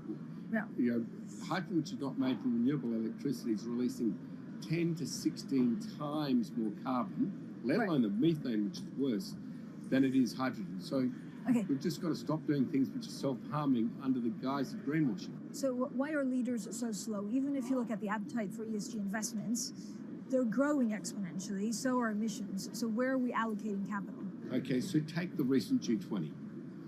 There's probably a reason why there wasn't strong action coming out of the G20 because people were not aware that major transactions between large companies were taking place now on green hydrogen, that actually this pollution-free all the way to the supply chain fuel was now being transacted at multi-billion-dollar scale. If they'd known that, I don't believe any sovereign leader or any energy minister or climate change minister could not take ultra seriously that green hydrogen is now here to stay. It's broken through. History has been made. It will never go back. Okay, what is the one thing that you would tell leaders today and business leaders? How do we transition faster than what we are now because we're at real risk of missing our targets? Oh, so that's really simple. You stop funding, you stop subsidizing, you stop using money into fossil fuels. It could be carbon sequestration, it could be fuel rebates, could be anything. Hundreds of billions of dollars getting ashed while we ash the planet on fossil fuel subsidies. Because we haven't had that renewable electricity, we haven't had that green hydrogen, it's kind of been pushed down. It's all sorts of excuses. Oh, it'll never be commercial. It'll never be supplied in the quantities we needed. You know, blah, blah, blah. Now we know, let's take action. It's practical. It's implementable. Let's do it now. Okay, if we do it now, is there going to be a shock to the energy system? Is there going to be a shock actually to economically? And is it worth, not talking about transition, just going from A to B? Yeah, it's a fantastic question. A to B is the solution. Let fossil fuels do what fossil fuels do. Just burn their coal, burn their oil, burn the gas. At least they're pumping up carbon and methane into the atmosphere, honestly. Well, not that honest because they don't measure methane, which is 90 times worse than carbon. But at least the carbon is being done honestly. Encourage the green hydrogen sector to come in really fast. Okay, it's there. There's renewable power all over the world. We now know how to make electrolyzers much cheaper, like 25% of the original cost. We know how to do that now. We don't have an excuse to get into it. Does it need to be cheaper than oil and fossil fuel for it to be viable worldwide? Well, right now it is. Okay, so let's just swallow that bit of financial data. Right now it is cheaper, and it's getting more cheap. It's the only fuel you know of which is declining in value. You don't have enough of it, right, to power the world. Yes. That's only because we haven't had policies to support it. If we had policies to support it 5-10 years ago, it would be everywhere. You'd see the global warming budget start to come down. Now, we've got 5 or 10 years to make a huge difference.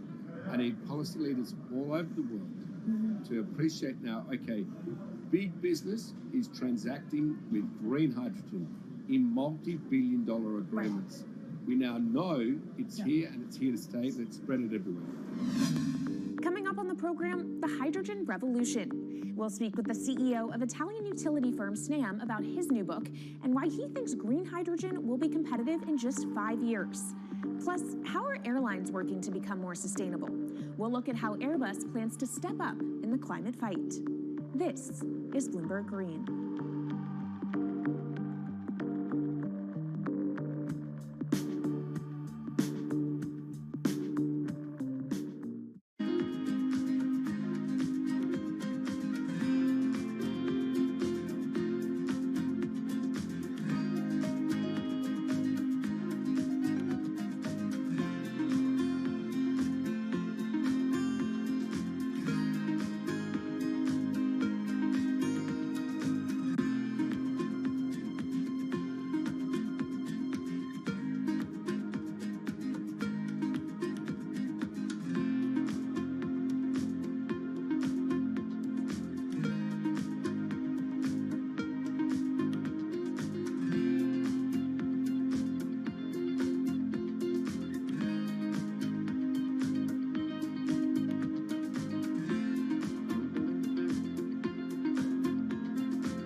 Bloomberg's world headquarters in New York, I'm Kaylee Lines, and this is Bloomberg Green. What will the world look like in 2050? Will global temperatures have stabilized, electric vehicles be abundant, and solar and wind power homes around the world? According to Marco Alvera, the CEO of Italian energy company Snam, that vision of the future could be a reality. And he says that hydrogen will pave its way. As he tells it in his new book, The Hydrogen Revolution, Alvera's moment of reckoning came in November 2018 when he tasked the Snam Scenarios team with studying how Europe could reduce its CO2 emissions to zero by 2050. Looking through the results of the study, Alvera said he was struck by how much hydrogen was in Europe's energy mix by that year. Beyond the abundance of hydrogen, the Snam model also predicted that it would be the cheapest form of decarbonized energy for many sectors, and that it could be cheaper than today's prices for oil, coal, and nuclear power. Our Maria Tadeo spoke with Alvera at COP26. It's happening all very fast. We see the cost of hydrogen coming down a lot. Hydrogen will play a big role in the energy mix. I don't know if it's going to be 15 or 25% of a fully decarbonized energy system, but it's going to be big. Costs are coming down, and people are waking up to the fact that it's the only way to decarbonize certain sectors, the so-called hard-to-abate sectors. And you say it's the only way and the costs are coming down. Where do you see prices moving? Because a lot of the reticence at times has to do with the pricing, that some argue, well, it's still not the cheapest option on the market.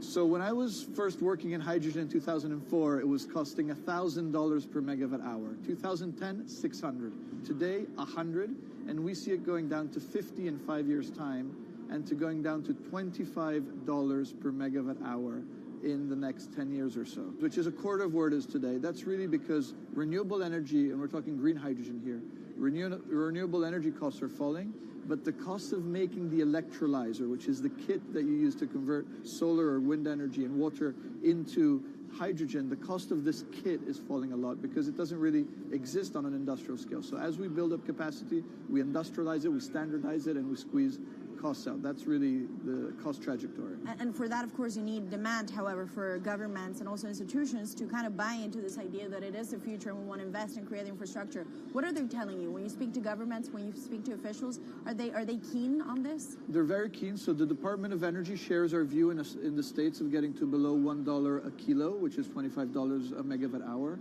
The European Union has a hydrogen strategy, which is very clear, and several member states have the same. Chile wants to export a lot of hydrogen. China's big on hydrogen. Australia is very big on hydrogen. Japan is blending already hydrogen. So I would say the world is now really focused on this because it's the only way to store energy for a long period of time economically is to convert it into either a liquid or a gas. And of course, you talk about the price, but the other big component is the volume. You know, how big can you go? Where do you see that on a time scale? So wherever it's sunny or windy, you can produce very cheap hydrogen eventually. And so compared to oil and gas, which are concentrated in few parts of the world, it's going to be very democratic from that point of view. So every sunny place, every desert, every ocean wind can be turned into hydrogen that we can put on ships, in pipes, and really start trading it around the world. So it's going to happen a lot faster than a lot of people think. So, and when you say a lot faster, what is that in time? As I said, $50, which is essentially oil parity within 5 years. And then, depending on how quickly we ramp it up after that, we could get to $25, which is coal parity before the end of the decade. And in big scale. In big scale, because once you get to coal parity, that's the only way we're going to get China and India to stop burning new coal. We have businesses in China and in India, and I see a lot of hydrogen development, a lot of renewable development in both countries. The India announcement was incredibly strong on 2030. Some people were upset about the 2017 net zero deadline, but when it comes to 30, he announced a big, big commitment to get to 50% renewables. Were you surprised by it? I was surprised that they would make it so explicit, and even the net zero is a big thing for them. And so I think it will happen faster than 2070 because of the falling cost of renewable and hydrogen. India's burning 80 gigawatt of oil, of diesel, to keep the lights on. So there's an immediate opportunity there, and we're very interested in working that country. And with regards to China, perhaps the fact that we haven't really seen them active, I guess the diplomats are working on this, but we haven't really seen the leadership. It's going to be technology, it's going to be industry. I think China has committed to a net zero, which is very important. At the G20, China was clearly behind the 1.5 degrees. So I think a lot has been achieved between the G20 and COP, and I think what's really important is to see in the coming years how quick it's in our hands to make part of this happen in 5 years, or it could otherwise happen in 15, 20 years. It's about building the project. The capital is there. We saw how many trillions of dollars are already committed. What's missing is really the projects, and that's where companies like us step in. Marco Alvera, CEO of SNAM there, speaking with our Maria Tadeo. Let's turn now to the aviation industry. It's a big contributor to global greenhouse gas emissions, and it's under pressure to change that. In October, the International Air Transport Association, a trade body representing airlines, approved a target of achieving net zero emissions by 2050. To achieve that, many airlines in the US and Europe are looking to buy sustainable aviation fuel made from renewable sources like used vegetable oil. Initiatives like these are pushing plane makers to come up with some radical new aircraft that will eventually cater to our growing appetite for travel without hurting the environment. We took a look at how Airbus, the world's #2 aircraft manufacturer, is stepping up to the challenge. How long until we can fly emission-free? Airbus says it's more confident by the day it can be done by its 2035 target. Airbus's CEO spoke about its ambitions for hydrogen-powered planes at the company's summit in France. The physics works. Hydrogen technologies are not new. They are used in other sectors. We use them in space on our rockets, and we don't need the laws of physics to change to be able to use hydrogen on our planes. So every day we become more confident, but we think we need to have a plane, we need to have the right fuels, the hydrogen available in the right quantity at the right place at the right time, and we need the regulations to be ready. So we really need the work and the collaboration of many people around the globe to make it happen on time. But it could be a long wait until green passenger jets go mainstream. Larger aircraft with more than 150 seats are not expected to feature globally until about 2050. That means manufacturers and airlines today are under growing pressure to ramp up short-term innovations to cut their carbon. In the long term, meeting the ambitious plans for so-called green hydrogen means building a giant industry almost from scratch. To make that happen, British airline EasyJet is among those saying governments need to get involved and fast. Aviation's emissions over the last 3 decades leading up to the pandemic grew by about 80% to over 1 gigaton, and that's projected to double by 2050. According to Bloomberg NEF, about half of the airlines with the largest global market share have set net zero targets by that same date, nearly 3 decades away. Coming up, from blue sky projects to the bottom line. We'll speak with our Bloomberg NEF expert Meredith Annex and dig into their models about how hydrogen fits into the future energy mix. This is Bloomberg Green.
From Bloomberg's World Headquarters in New York, I'm Kaylee Lyons, and this is Bloomberg Green.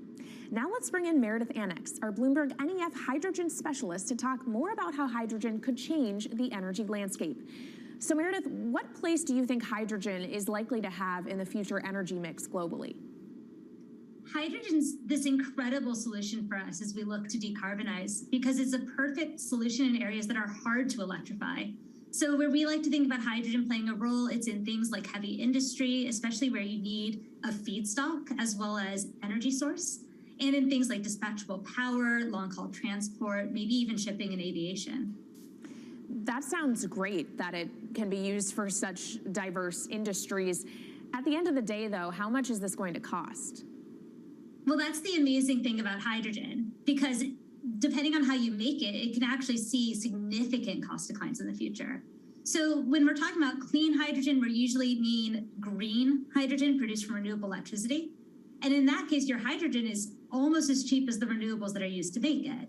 So if you're in a place with really good renewable resources, you'll be able to have cheaper hydrogen. But even in places with less good resources, we think that hydrogen can be cheaper than $1 per kilogram, which is the price of unabated hydrogen today, and around $8 per million BTUs for those who prefer to think in energy units. And that can be achieved anywhere in the world by 2050, we believe. All right, so let's talk about kind of the pros and cons list. I don't know where cost fits into that, but what are the advantages to hydrogen over other renewables, and then what are the drawbacks? Yeah, main advantage is the fact that hydrogen can serve roles that electrons struggle with. And that's things like seasonal storage, for instance, or just anything where you need storability, where electrons are harder to store, hydrogen is going to be easier. That also leads to a downside, though, because hydrogen is less energy dense than the usual things that we use for storable energy today, like coal or oil or natural gas. So you will need more volume of storage to handle the same amount of energy. Let's talk about the viability as well and how it may differ in different geographies. What is your view on that? Yeah, so for green hydrogen, again, from renewable electricity, really places with the best renewable resources, things like Latin America or the Middle East, even Southern Europe, have really, really good potential for producing hydrogen. And then when you're looking at blue hydrogen, which is produced from natural gas or coal with carbon capture and storage, we do see that becoming more expensive than green hydrogen in the future, especially as renewable electricity costs come down. But that can be a viable option in places like the US Gulf Coast or Russia, where you've got good geological storage for the carbon, as well as ample natural gas that's quite cheap. All right, great breakdown. Thank you so much to our Meredith Annex, our Bloomberg NEF hydrogen specialist. And of course, you can get more from the Bloomberg NEF team on the terminal and online. And they've recently done a podcast called Hydrogen 101 as part of its Switched On series. So from iron ore titans pivoting to cleaner energy to talk of a hydrogen revolution, that's it from this week's edition of Bloomberg Green. We'll be back next week with a deep dive into the state of electric vehicles. And you can keep the conversation going by following us on YouTube, Instagram, and Twitter @Climate. I'm Kaylee Lyons from Bloomberg's World Headquarters in New York, and this is Bloomberg Green.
markets, headlines, and breaking news 24 hours a day at Bloomberg.com, the Bloomberg Business app, and at Bloomberg Quick Take. This is a Bloomberg Business Flash.